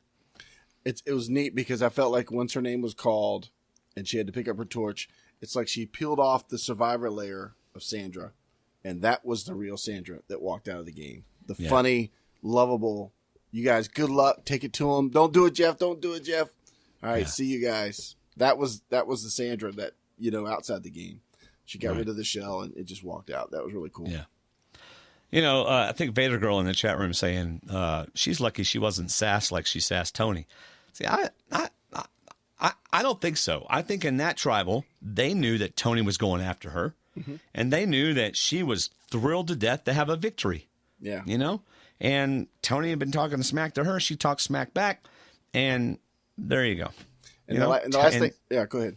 No, that's all right. I was going to say, the last thing she said was, there'll never be a two-time winner. So she won by getting rid of the JT and Tony first. Yeah. So, all right. Next time on. Oh, come on, CBS. Do you really think we're falling for this? Every single thing we saw in the first half of that preview is exactly what happens whenever people get letters from home. I mean, Culpepper's crying. Aubrey's crying. Cerie's crying. I think Aubrey says, this game is so hard. Next part of the sentence. So it's so good to get letters from home. That's what happened, in my opinion. That crossed my mind for a fleeting second when I thought about how early it was, but you're absolutely right. That could be it. I also thought the other time I've seen that reaction is when somebody got sick or somebody got pulled from the game. That's true.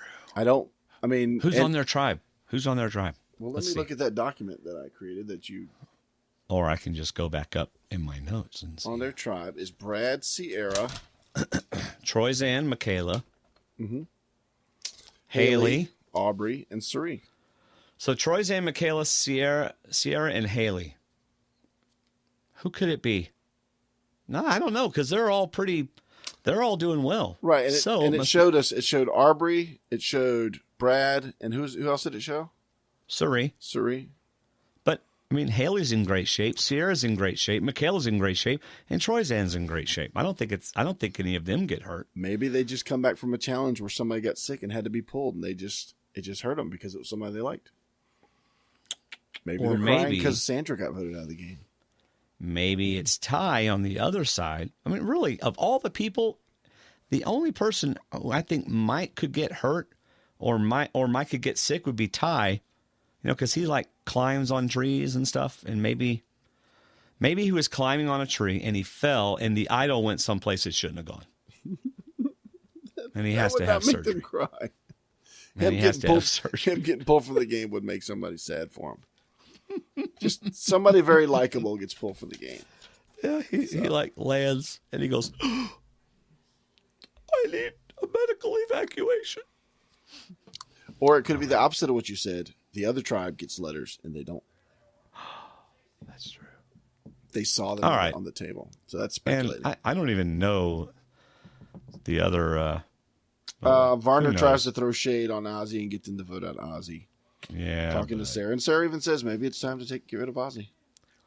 Yeah, but I mean, all this...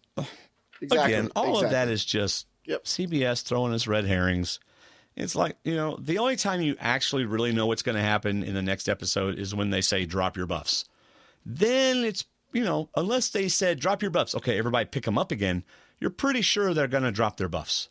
Right. So, all right. Sounds like you've been to the emergency room, Dwayne. I have, but thankfully not for that. I have, though. Yes. Anyway, so... Hey, if you want some more Survivor talk, if you like talk about Survivor, then join our Facebook group, and you'll see a lot of good Survivor discussion that I really wish I could be a part of, but I haven't been able to lately. stwdd.com/Facebook. Listen, if you go to stwdd.com, anything, you can go to Twitter from there, you can go to feedback from there, you can go to previous episodes from there, you can go to some movie talk episode. Anywhere you need to go, you can go from there. You can even go shop on Amazon from our website. That's always nice. So anyway, David, it is time for listener feedback.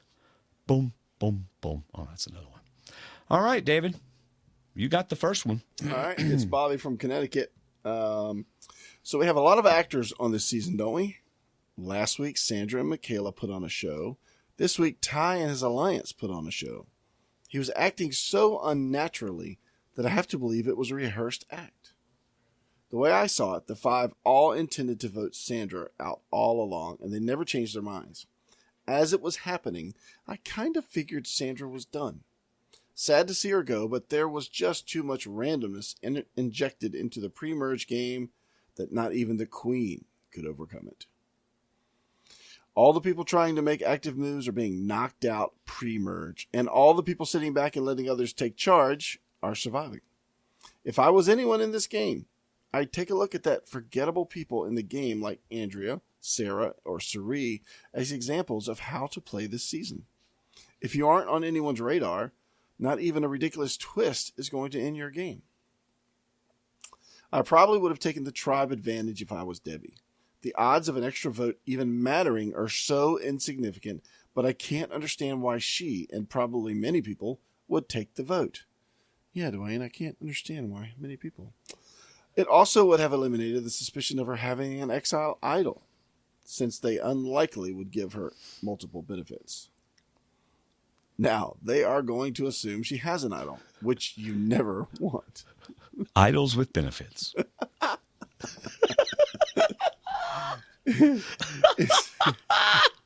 Idols with benefits. That's funny.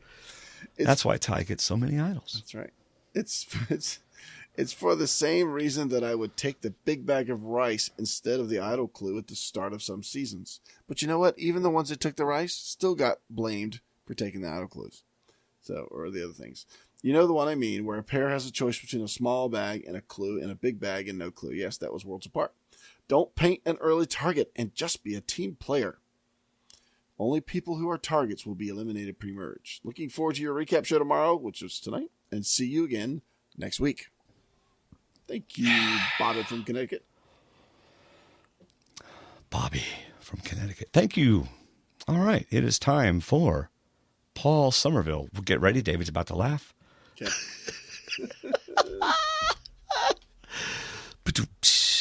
All right, Paul Somerville. Paul from PA. Both Ty and JT do not play their idols. JT was made out to be an a-hole with a stupid move. Wasn't his move the same as Ty in that he didn't get voted out? He still would be in that if he didn't get voted out, he still would be in the game with an idol. Both guys seemed positive that they were safe. The storyline given really looked bad for Ty unless stuff was left out. Going from good versus bad move is a fine line. Also, JT hid his idol back at camp. What would happen if at tribe swap or merge, the camp with the hidden idol is not used for the rest of the season? Does JT lose his idol, or will production get it to him somehow? David, we know the answer to that one, and then I want to address the first thing he said. Okay. What's the answer? No, I was pointing to you to give the answer. I actually added to my diagram that I posted in the Facebook group about the idols. All the first idols at camps were found at each camp, which, of course, Trorzan got his at the challenge. JT had one, and Ty found one. And then the second round of idols, which were the well idols, were both found, of course, by Ty at the two main camps, Mana and Nuku. So what happened to JT's idol was, since he never put it in the possession of anyone else, it was pulled from the game, maybe given to JT as a souvenir to rub it in that he didn't play it. But that's what happened to his idol. It can't be picked up or taken by anybody because it's JT's idol, and he never left it to anyone else.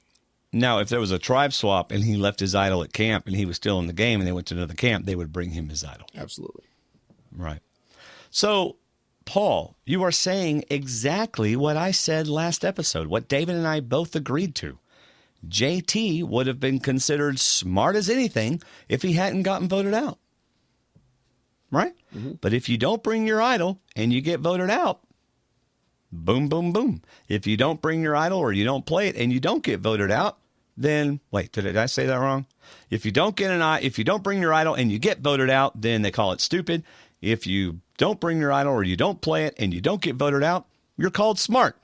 It's just the nature of it all. Yeah. That's just the way it works. Pretty much. Yep. Yes, I know. Ty brought his idol. JT did not. Now, how do we know Ty brought his idol? Is this something that they've been talking about in the chat room that I don't know? I don't know. I'm sure I saw where they were talking about he was messing with his pocket like he was going to play it, thinking it was him. And that was part of the ruse to get... that's what he was doing. So, anyway, we would assume Ty brought at least one of them, So. Mm-hmm. Yeah, at least one. He's got two. Yeah, he's got two. Yeah. He left the other one for the chickens to play with. That's right. So we go from Pennsylvania up a little more north to New Jersey. New Jersey. Dave Holdsworth. Hi, guys. A few observations from the Peanut Gallery in New Jersey. Is there a peanut gallery in New Jersey? Probably, because peanuts are popular everywhere. You're not kidding. They are so... Oh, my gosh, David.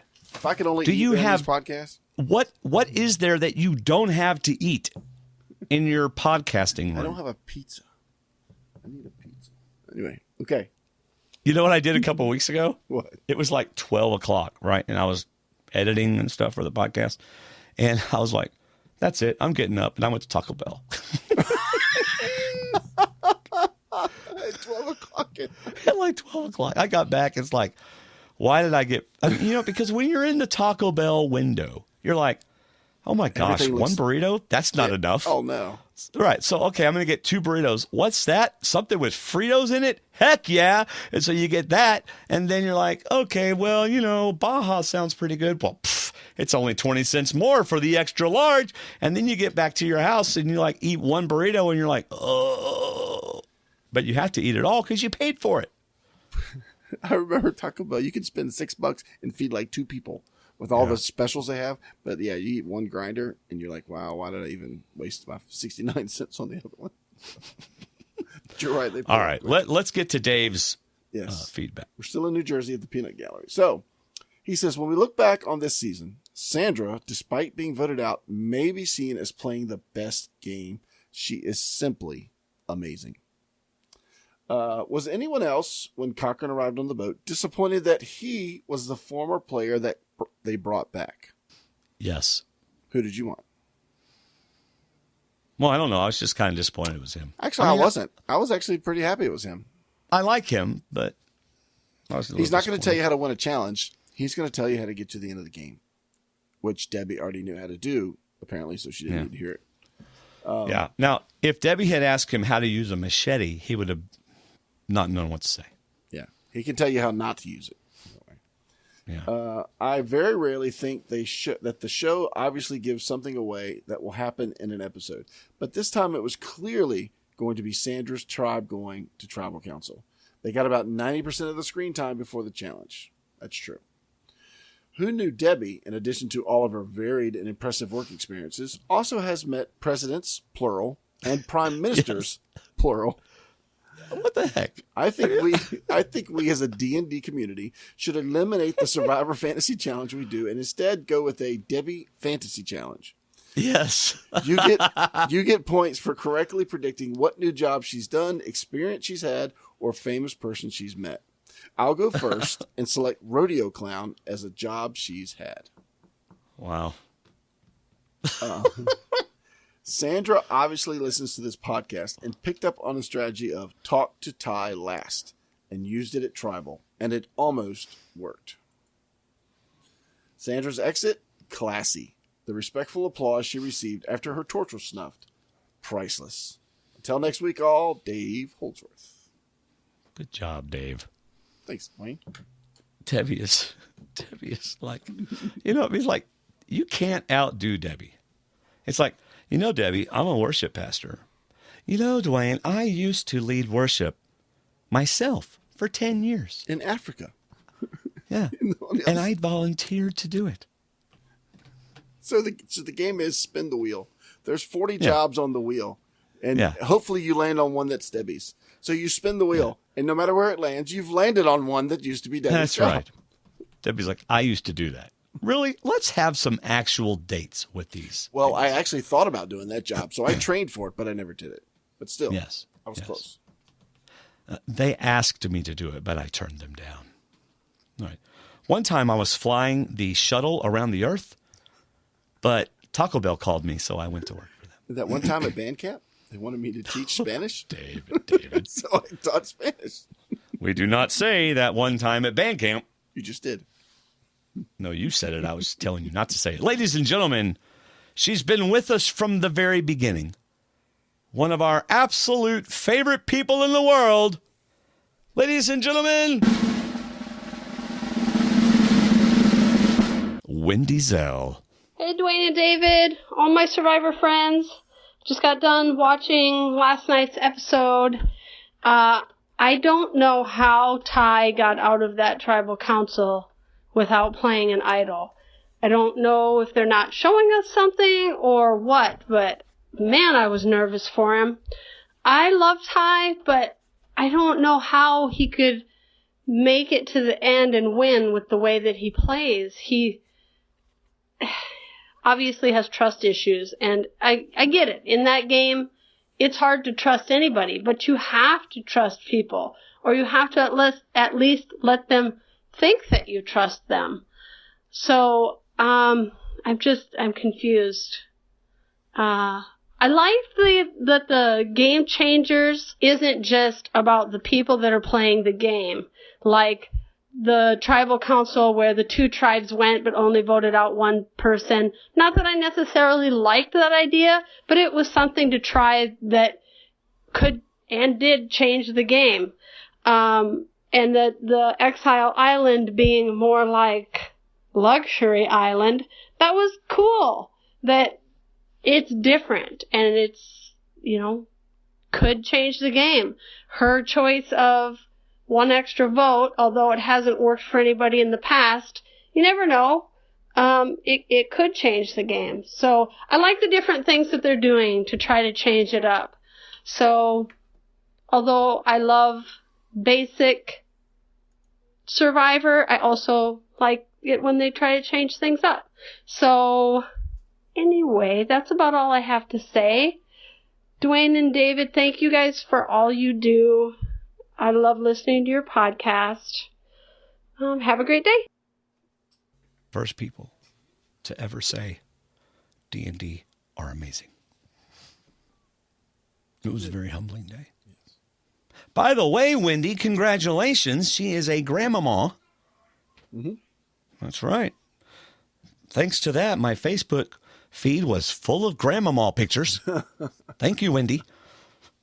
I bet the baby's already driving a John Deere, getting some wheat taken care of. Replacing the tires. That's right. Taking care of some cows. Yeah. All right, it's my turn. John from Youngstown, Ohio. Hey, Dwaine and David. It's John again from Youngstown, Ohio. Before I talk about this week's episode, I just want to say how cool it is that Dwaine indirectly mentioned me to a player on this season. Last week, Dwaine had mentioned that he texted a person on this season and asked if there were spoilers out there because there's a guy on YouTube who predicted the twist. I think it's awesome that I was indirectly mentioned to a player on this season. Heck yeah. Also, who is that person? Maybe after the season's over, you'll tell me. It was Varner. All right. I want to talk about something I miss in Survivor. I know that Survivor needs to be ever-changing and constantly evolving to keep viewers interested, and I'm okay with that. But there's one thing that I think needs to be brought back. The Medallion of Power. He will never write us another feedback. Last week he was okay. I was editing. By the way, he didn't say the Medallion of Power. I got woo on my tongue. You do. That's disgusting. It's from the Gatorade, by the way.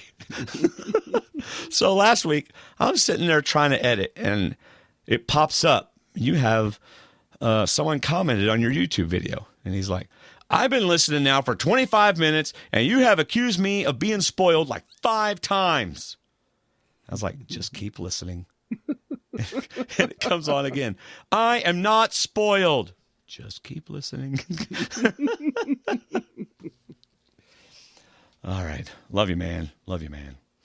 All right. Where am I? Oh, he did not say the Medallion of Power.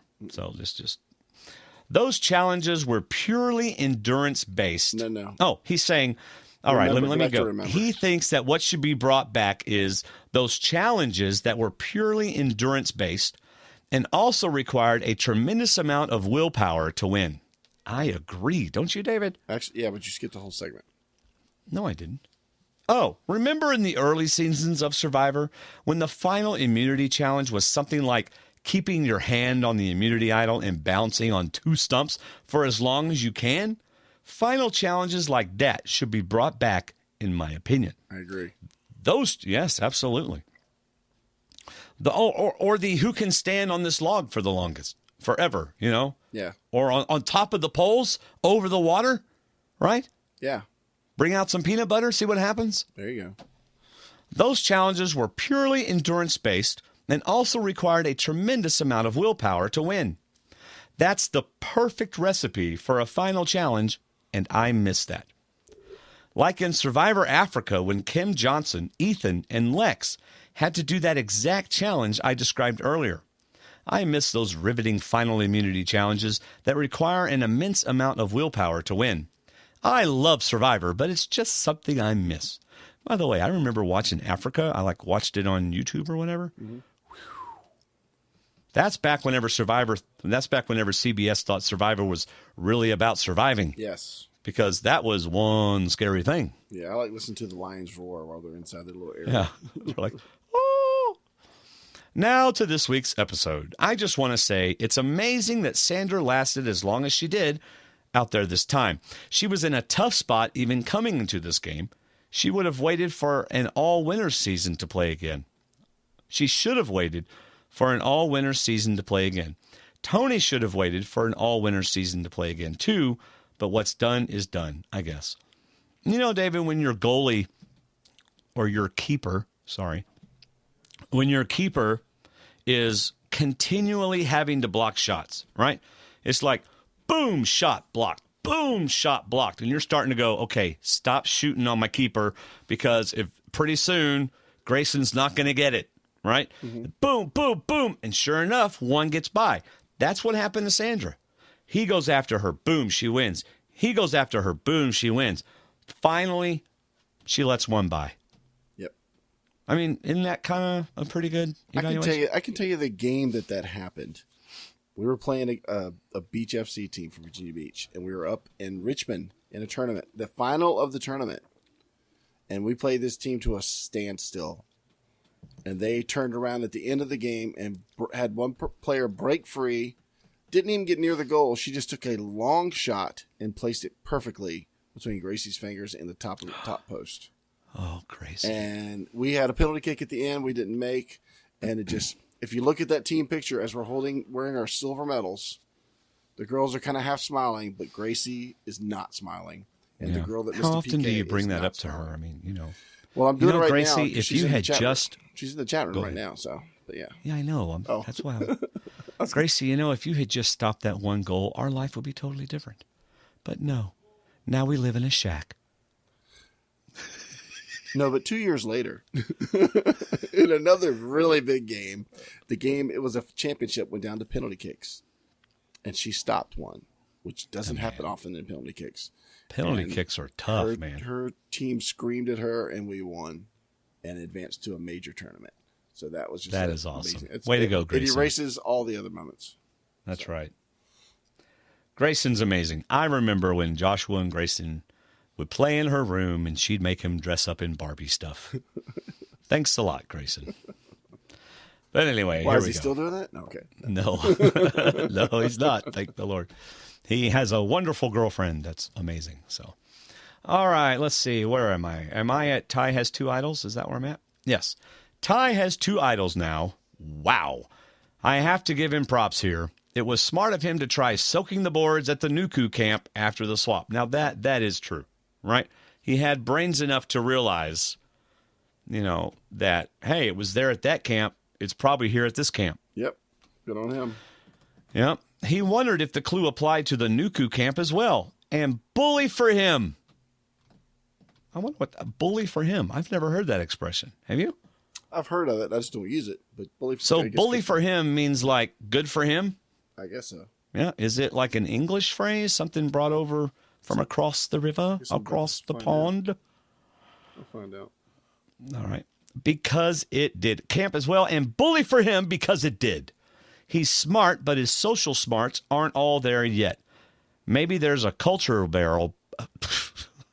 Maybe there's just a cultural barrier, but who knows? All right, so Roosevelt used the word bully as an adjective meaning superb or wonderful, a more common usage in his time than it is today. It's related to the phrase bully for you, used in modern English since as early as 1864. So what we have here is a case of somebody that has come from the past and is now I was just going to call him educated. in our time realm. Welcome to the new century. Yes. Pretty soon. Yeah, anyway, who goes? I have to admit that for a split... I didn't miss anything, did I? Nope. No. I have to admit that for a split second last week, I thought, what if Exile Island was a haven and a pair... Oh, really? Really? You're going to claim knowledge again? Nope. Keep reading. All right. What if Exile Island was a haven and a paradise as opposed to a desolate hellscape? I'm not saying I predicted it, but I am saying that I thought that for a moment. Cochrane is cool, but I was kind of hoping it was going to be Earl, the winner of Survivor Fiji. Oh, I hate to do this to you, buddy, but I keep talking in between your feedback, but that's what we do. So me and my family have this thing, or we used to. We don't watch as many of these things so much. But when we're watching a crime drama, right, and it's a whodunit, the first one to say who they think did it wins, right? Mm-hmm. But if you say after the fact, yeah, I thought they were going to, I thought they were the ones who did it, we all go, no, doesn't even count because, that's easy to say after the fact. So I'm going to predict that they're bringing back Redemption Island next week, but if you lose, you come back in the game, not if you win the challenge at Redemption Island. There you go. It's a twist. Yeah, just making a prediction twist. I predict that next week, someone will go home. Just saying. Do you still watch Elementary? Yeah. The worst part about that is usually the first person they go after is the one that actually did it. And it's kind of like they're going to end up talking back to this person. See, that's what I don't like about current crime dramas. It's so predictable. Yep. You know? All right. There's one major thing I want to talk about in regards to this week's episode. I think you can make an argument that voting Sandra off over Ty was a potentially game-ending mistake for Ozzy, Andrea, Sarah, and Zeke. Obviously, this applies mostly to Ozzy because he's the biggest threat, but it could definitely apply to Andrea, Sarah, and Zeke because they are aligned with Ozzy. It could just mean Ozzy will go first, but the other three will go soon after this. Oh, I'm sorry, but the other three will go soon after if this argument is correct. I'm saying this because Ty is incredibly dangerous in this game now, for multiple reasons. He has 2 idols now, and he has the most connections in this game. Ty has connections with Aubrey and Debbie from Co-Wrong, and in addition to that, he was in a tight-knit alliance with Debbie on Mana. Guess who else was in that alliance? Culpepper and Sierra, who Ty is incredibly close with. And Sierra has a legacy advantage. Oh, I forgot about that. And I think Haley may even be warming up to them too. Culpepper has now made a connection with Troyzan, who played with his wife. Also, Sierra has said in pregame interviews how close she is with Troyzan. Now, let me just say something. That's 7 people I've mentioned now that have somewhat of a strong connection to each other. I believe that if Ty, Aubrey, Debbie, Haley, Sierra, Troyzan, and Culpepper hit the merge, which I think is very likely to happen since the merge is at 13. Do we know that? I don't know that. He's assuming that it merges at 13. Because if it's at 13, and if next... They will form a majority alliance and everyone left will be doomed. The reason I didn't mention Sari and Michaela is because they didn't make the mistake of voting out Sandra. They're on the other tribe. Now, to be fair, Ozzy, Andrea, Zeke, and Sarah couldn't possibly know all this information, but I'm really worried about Ozzy going forward. I truly think Sandra would have aligned with Ozzy, and they could have done damage together. The reason I say this is because Sandra and Varner and Michaela, while Ozzy is with Sarah, Zeke, and Andrea, if they had made... Wait, what? The reason I say this is because Sandra had Varner and Michaela, while Ozzy is with Sarah, Zeke, and Andrea. Oh, that's 7. He's saying that would have been a 7 right there. Right. If they had made that connection and hit the merge together, I think Sandra and Ozzy could have made a run. But instead, Ozzy gets rid of Sandra and keeps Ty around. Ty will run back to Brad come the merge. I want Ozzy to win, but I fear he's not going much further. Oh, and now Vader Girl's going to get upset with you. I'm deeply upset with my conclusions because I don't like Debbie and Sierra. And it seems to me they are not going anywhere. The only thing that may happen is Nuku may lose immunity again next week and get rid of Debbie. However, Ty's idols could ruin that. Not to mention the previews for next time, which shows Varner talking to Sarah about getting rid of Ozzy. It could be a red herring in that Nuku doesn't end up going to Tribal, but it may not be. Sandra would have been a perfect asset for Ozzy. I truly believe that. She even said in her exit interview that she wanted to work with Ozzy, and they could have helped each other. All capitals. I agree with Sandra about that. They were the 2 biggest threats left in the game, arguably. They really could have helped each other. Uncap. Ty is a loose cannon who will go back to Brad, so I'm really worried about Michaela and Ozzy, my 2 favorite people, going forward. Last thing. Wouldn't it have been so cool if Sandra Jedi mind tricked Ty into playing an idol on her somehow? And her and Varner still voted for Ty. That would mean Ty idling himself out of the game. That would have been amazing. I hope Ozzy and Michaela don't go soon, but I fear for them. Also, can't wait for the game. Whoa, this came out of nowhere. And also, can't wait for the Game of Thrones Season 7. Thanks, Dwaine and David. Peace. That, my friends, was a book. That was a book. It would have taken me, David, 5 hours to write that. I am So OCD about that stuff. All right, David. Faith from Washington State. Hey, D&D. So I, for one, am glad to see everybody wake up and realize that Sandra needed to go. The editors did an amazing job. I was sure at Tribal that Ty was going home, but nope. I hope they target him next week. I think Debbie picked the wrong advantage. The double vote may help, but only if she can keep her mouth shut, and she still has to be in the know for it to work. I really hope Troyzan didn't get hurt at the challenge. He's one of my favorites. I don't know if Brad was happy or they... Did Troyzan get hurt at the challenge? I don't know. I remember seeing him keel over from exhaustion because Michaela went down. She was tired, and I think Troyzan went down too. I don't know if Brad was happy or they won immunity or knowing he have at least a few Debbie-free days. Here's to hoping this season keeps on getting better and better. I agree. Love the show, guys. Faith. P.S. David, congrats on your Tar Heels winning the NCAA championship. That was a great ending. You do have to give Gonzaga some props for making it and being in it until the end. Not bad for a small college from Eastern Washington State. I'd give them more than props. They were awesome. And I don't care what division they're in. They beat the big dogs to get there. So you still got to win games in the tournament to get to the end. And they did it. Yeah. And I think it just wore both teams out. Hate to say it, much as I love the game, the officiating was terrible. It killed the momentum of the game, but I was just proud of my heels for coming through at the end. Yeah. But it was a great game. Of course, for me, it was a great game. Yeah. I think I watched the last 10 seconds, maybe. Oh, I've got it recorded. You can log into my account and watch it if you want. All right. Good evening, D&D. This is from Andy Westover from the Big M.O. I used to live in St. Louis, David. Cool. Did you know that? And I used to live in Vermont. So what else did you do for a living? You lived in Vermont? No. I lived in Alaska for a while. I lived in Texas for a while. No, you did not. I know. And Debbie didn't have 150 jobs either, but still, we can talk about it. Oh, I got it. The problem was I actually did I live know. in Missouri. So I was like, wait a second. I've lived in one state. You've lived in multiple countries. So. Oh, my gosh.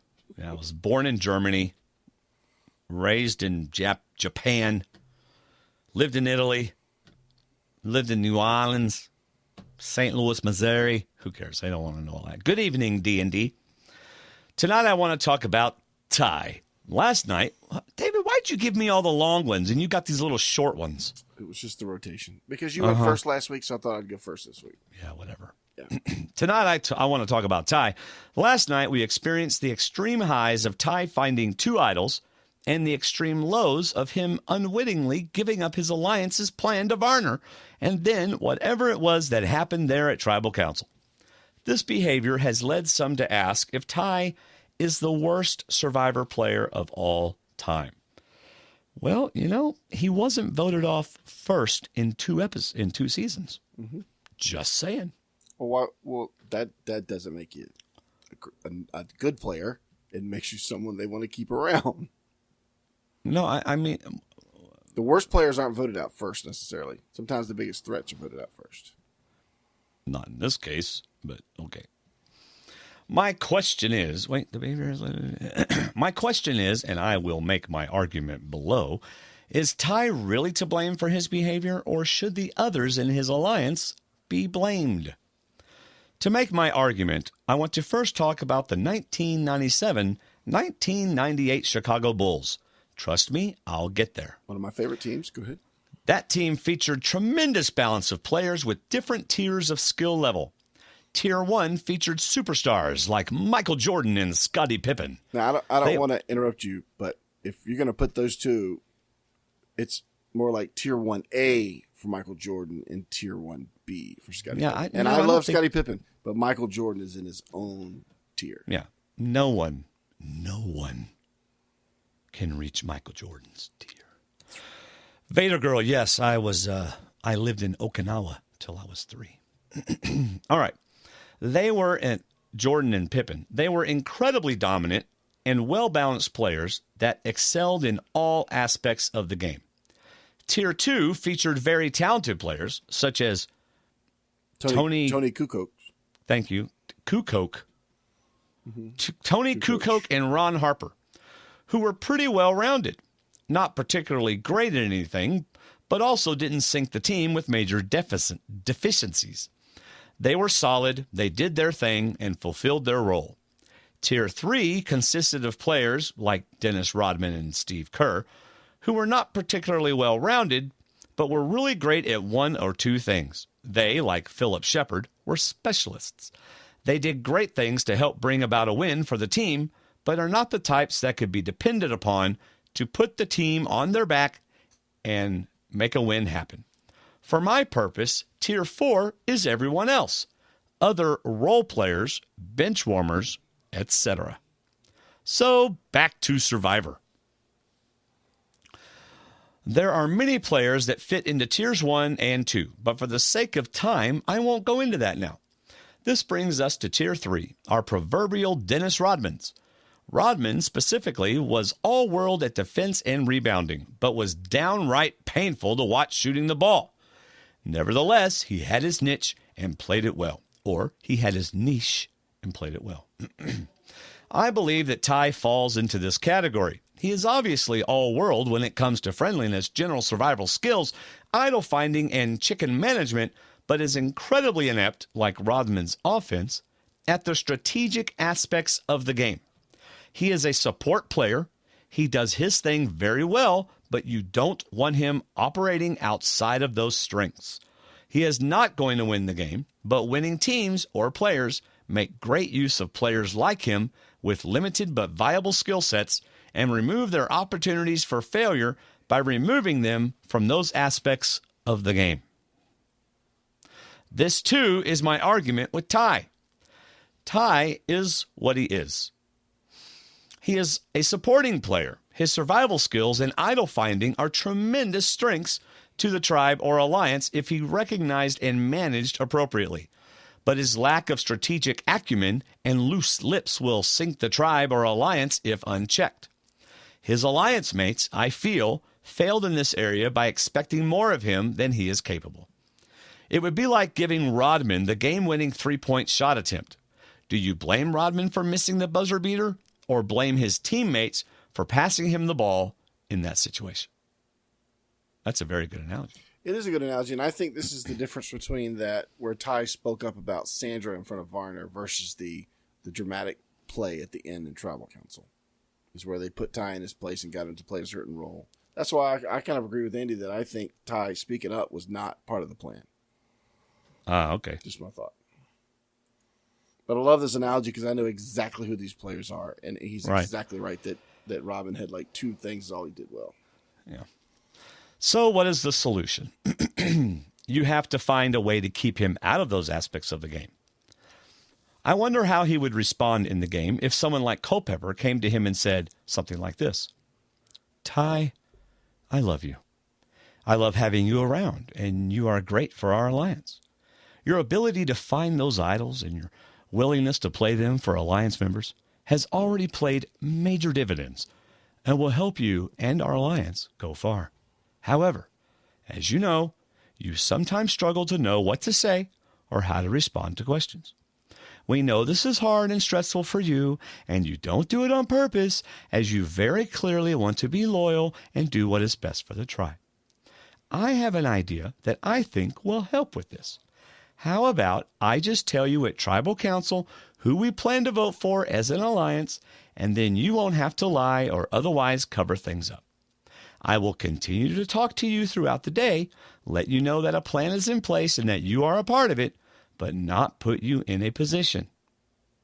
How do you think this or something like this would go? How else would you recommend Ty be handled by potential allies? I think, thank you, Andy. I think that would totally freak Ty out, and he would be totally untrusting and think they were getting him out.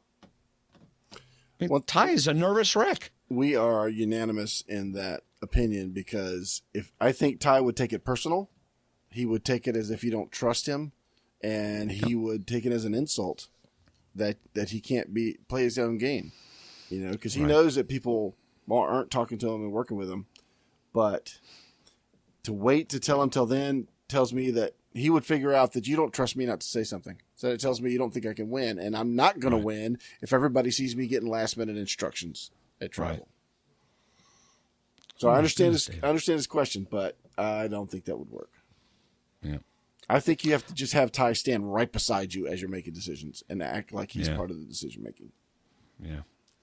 All right. Next we have Mir I Am, and here we go. Hey, Dave and Dwaine. This is Mir I Am, also known as Vader Girl. Still calling from traveling around in the Seattle area. Sending you guys lots of love, and I'm hoping to be in the chat room tonight. We'll see. I may have a meeting. But I really enjoyed the episode last night. I thought it was really good. I'm still pulling for Team Ozzy, though I'm starting to admit he's not getting too many confessionals, but his edit is still pretty good. I'm also Team Culpepper. And now, like, one of my favorite people is Michaela.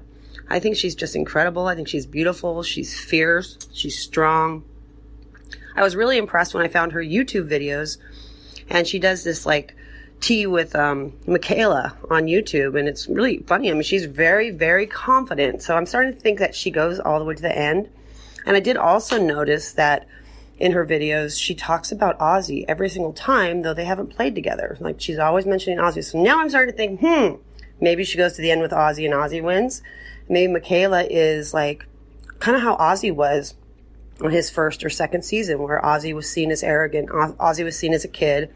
People felt like they had to babysit him, like Yule, so on and so forth. You know, like Ozzy was somewhat similar because of his age and also being new to Survivor. It's like Ozzy was kind of playing the game in a similar way, very competitive, and people saw him as arrogant. So, still love you, Michaela. Thank you, guys. I have a knock on my door, and may the force be with you. Black cats and kale for life. Love you guys.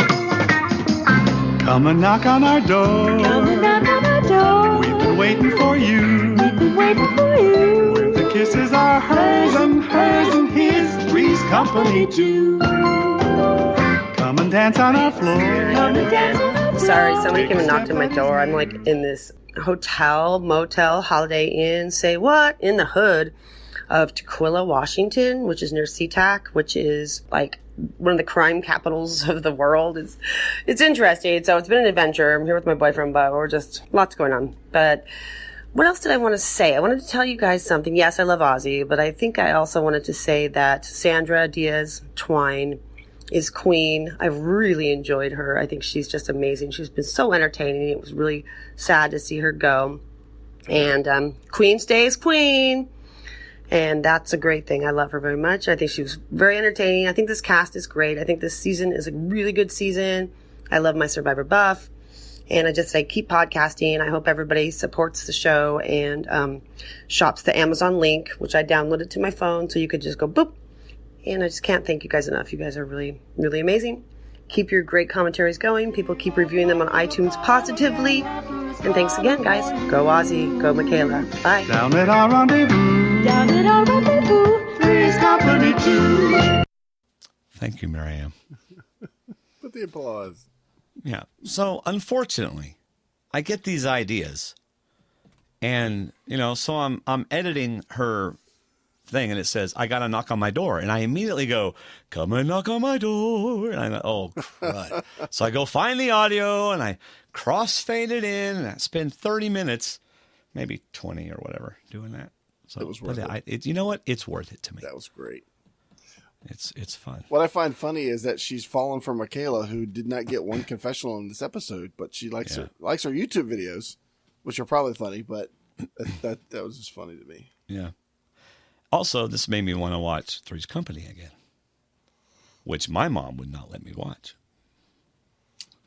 Oh. If there was ever a show that had innuendos, that was it. Yeah. Every single thing they said was mistaken for something bad. I watched that show. I've probably seen every episode twice, and it wasn't because of the food, but my favorite scenes were when he was cooking, and there was a lot of slapstick to it. Yeah. And it's just hilarious. How about the show that, what's his name? Tom Hanks will not let air anymore. Somehow he has blocked it Bosom from Buddies? anywhere. Bosom Buddies. Yeah, him and Peter A Stormare. great show. Yes. Absolutely. I mean, why wouldn't Tom want it out there? Because he dressed as a woman through the whole... So what? He was like, 18, 19 years old when he did it, and it was hilarious. All right, Mike from Canada. Canada, eh? All right, hi guys, Mike from Canada here, adding my 2 cents worth on the latest Game Changers episode. First, though, I want to compliment both Dwaine and David on observations they made last week, one in particular that has direct relevance to Wednesday's episode. Last week, Dwaine, you suggested we see more of the strategy players employ on assigning who does what on challenges. Great idea. David's suggestion was no less significant that we should see, and I am paraphrasing, not only those that find idols, but others searching as well. Very good point. Thank you. That leads into Ty finding an idol at one station and then having us believe he had the smarts to assume an idol or clue would be under another tribe insignia on the other side. Ridiculous. It seems he pretty well covered all the sides the first time. Dwaine and David, honestly, are you buying for a second this was on the up and up? Yeah. I mean, I don't honestly think CBS production cheats. Okay, maybe. Even I didn't believe you. Nice try, Sandra. It's just like any other game show, you know. They want certain things to happen, so they might sneak you a candy bar or something like that, you know. Just saying. I mean, it did look legit because these were the second round of idols found at camps, and they're both at the original camps at the wells, so they could have been there. But anyway, David, this is what happens. They set up the camera on a tripod, facing the board. Right before they knew Ty was coming for water. Ty comes for water, sees the tripod. Idol is done. All I can say is that someone that's been in those woods, I'm not saying which season, said that was pretty amazing that he found that little clue amongst the thousands of trees in that area. Yeah, but the trees had the markings on them. No. This was the second clue. Oh. For the water board. So, just saying. No, that's the second clue, isn't it? It had the markings is where he measured for the first idol. Oh, okay. Yeah. All right, so moving on. So I think we answered that question. To me, they, being production, want him in the game, not to win, but to entertain. It makes perfect sense if you look at those left in the game. How many entertaining players are there left in the game? Not many. That's it. That's what Mike said. Deb has stirred things up, but her days are numbered, and only Ty is uninformed enough to know that playing too hard is your early ticket home. Ty can't win, but Sandra and Tony gone. I'm sorry. Ty can't win, but with Sandra and Tony gone, the chaos of Ty partially fills the entertainment gap. One last question, and here's the question I've been waiting to get, so I'll wait till you're ready. You ready to listen? I don't see Will's feedback. You said there's audio feedback. Yeah, he dropped an email, right, recently. Well, I don't have it.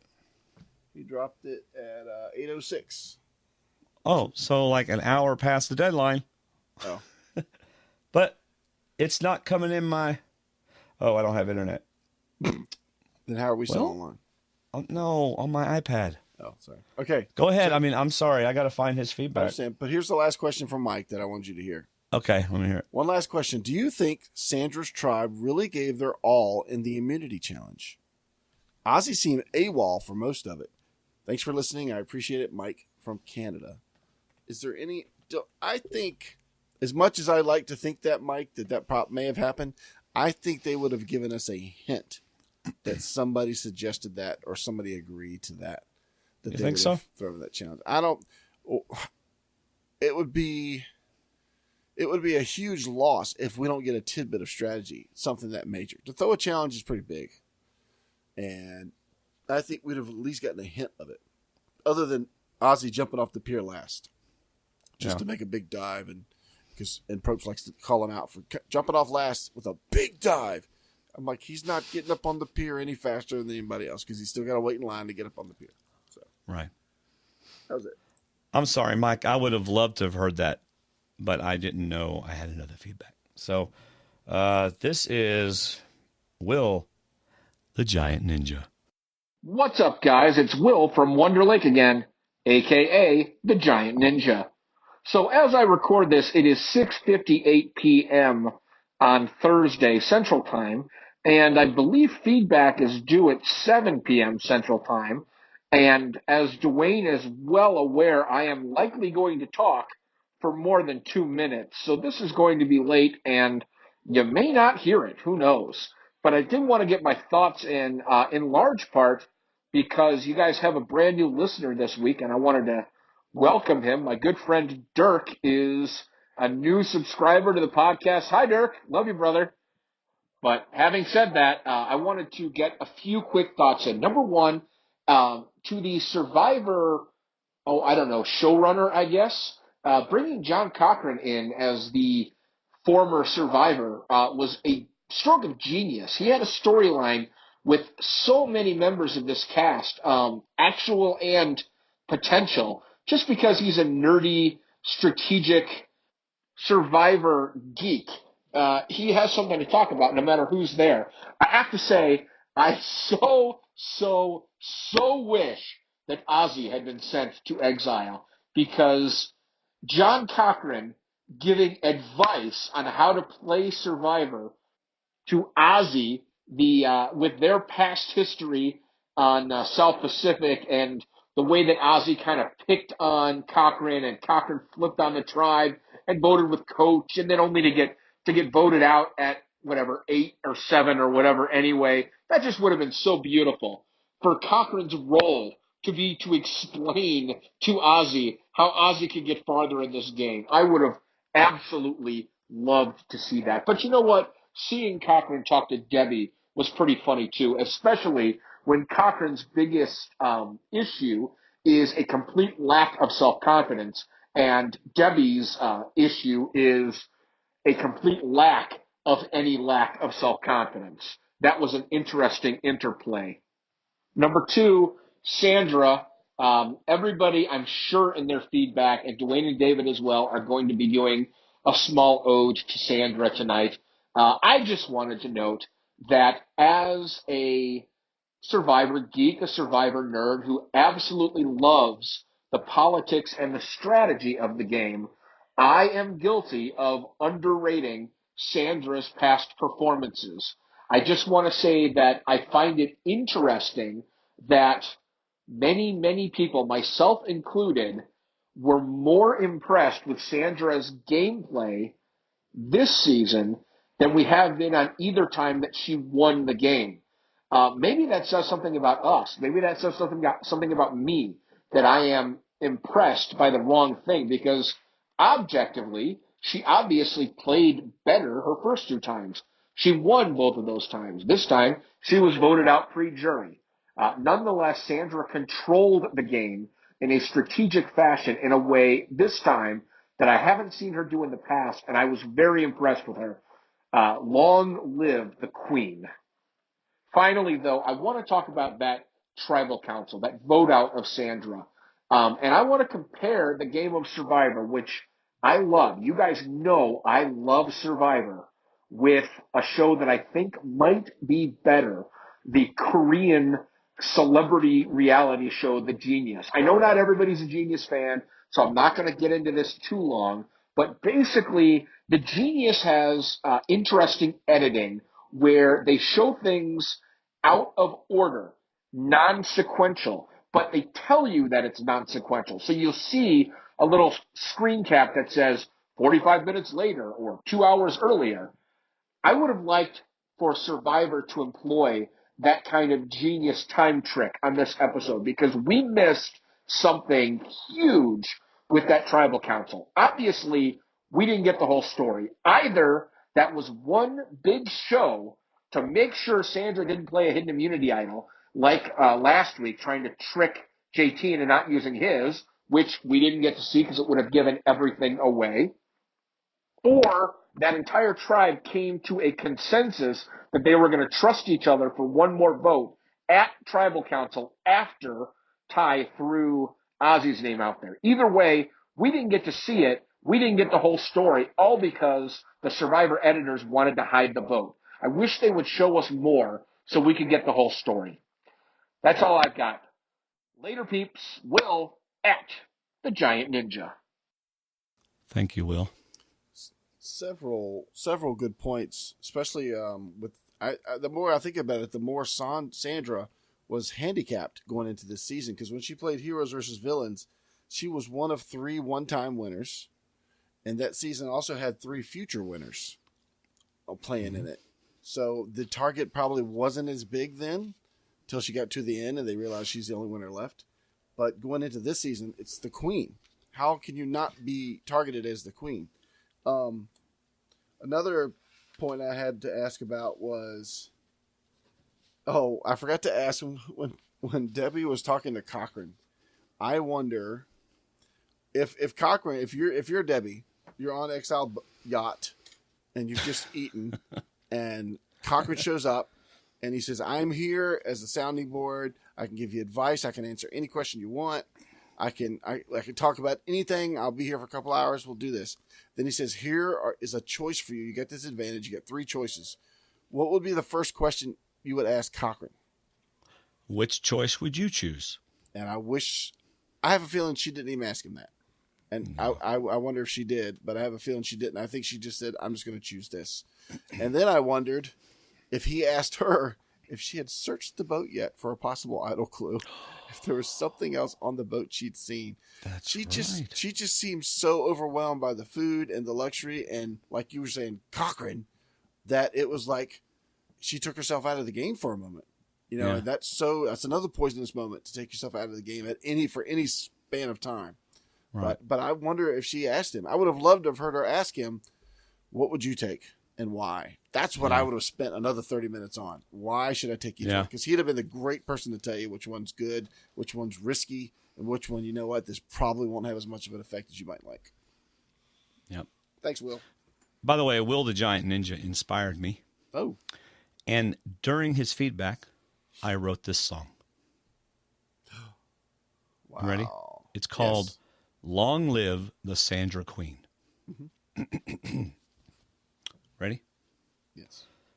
Long live the Sandra Queen. She played the game like me, or so I wish. She took out Tony V, then she took out JT, but then she ran into Zeke, and now she's gone. Wow, you did that during the feedback? Yeah, that's so I didn't hear what he said, but I did write that. That's awesome. Well, you didn't even know he had feedback, so that's proof that you wrote it during the feedback. That's right. Well, he said, "Long live the Queen." Yeah. And I thought, ooh. Because is it "God Save the Queen"? I mean, that's their national anthem or something. "God Save the Queen" or something? Yeah. I don't know what it is. I don't either. I'm not going to say I do. But that was great. Well done. Thank you, sir. Where's your applause? Thank you very much. Applause for that. Thank you. I'm sorry. Thank you. Thank you very much. Thank you. Thank you very much. Okay, you could have stopped at the other thing. We could.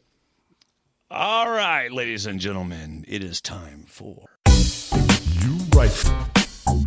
We read them. iTunes Reviews. Yeah. It's time for iTunes Reviews. How many intros are we now giving these reviews? Sorry, I just really love that effect. That was your voice in the other intro, though, wasn't it? Yeah.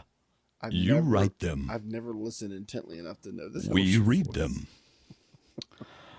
All right. I usually zone out this point. National Anthem of UK. We also sing it in Canada. Boy, the guy that wrote that melody is bringing in the dough.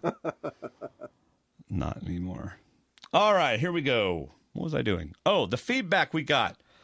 STWD and D is great entertainment for all. 5 stars. It is from Polar Bear 79 on April 2nd, 2017. I have followed STWD and D for several years and find it funny and entertaining. I love their humor and insight. I like the completion by points and how they pick their teams. I think he meant competition. So competition by points and how they pick their teams. Unfollow it to see who can win when it gets down to the final wire.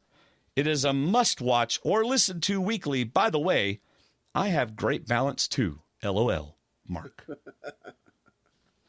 Awesome. Y'all's feedback is quite encouraging. Even if we don't think we're as good as y'all do, we appreciate it anyway. I mean, we're just two guys talking about Survivor, having a good time. If you want to leave us a review, if you like us, go to iTunes and leave us a review, and we will read it.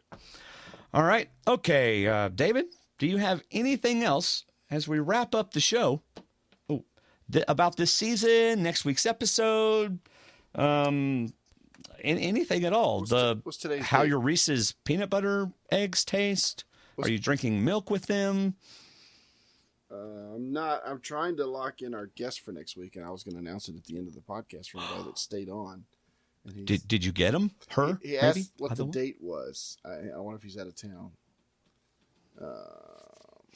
It's 4/13, right? Nope, 4/14. Oops. By the way, everyone, I turned 48 on Tuesday. Wow. We are definitely the old guys of 48. I'm just an old man turning 48 years old. Back when I was a young lad, I was not 48 years old. I'm buying time. Oh, you know well, what? David, I just screwed up again. That does not surprise me. It's the 7th because it's Friday, so it is the 13th. Oh, yeah, because where you are, it's Friday. Oh, this is amazing. David is talking to us from the future. Amazing. Thursday.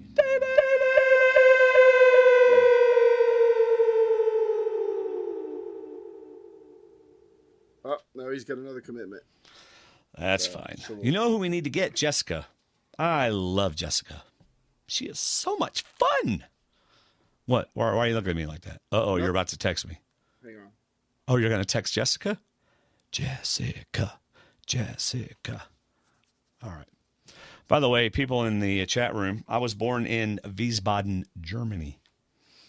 But I was in an American hospital, and therefore I was on American land.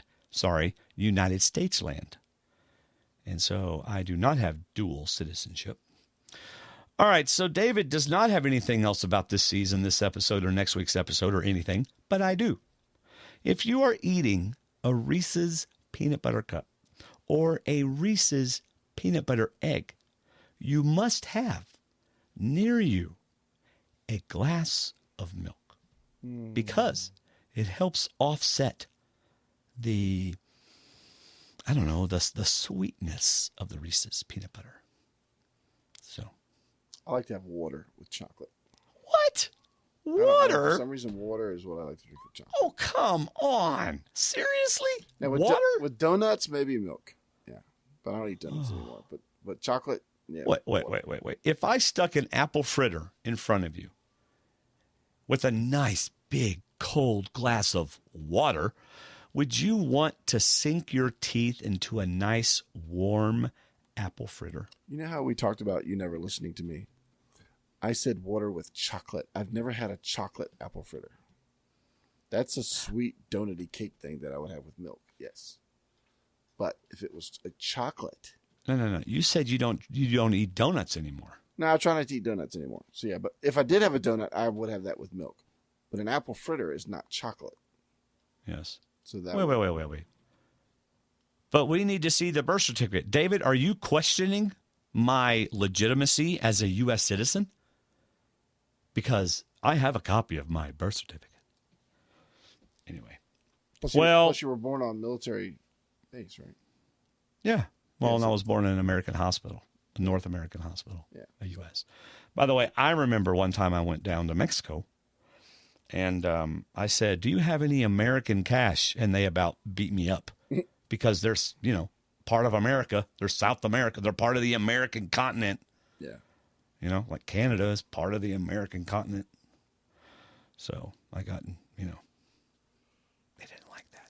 No. They didn't let me buy the vanilla that I wanted. All right, David. So my one final word of wisdom. Thank you. For this podcast.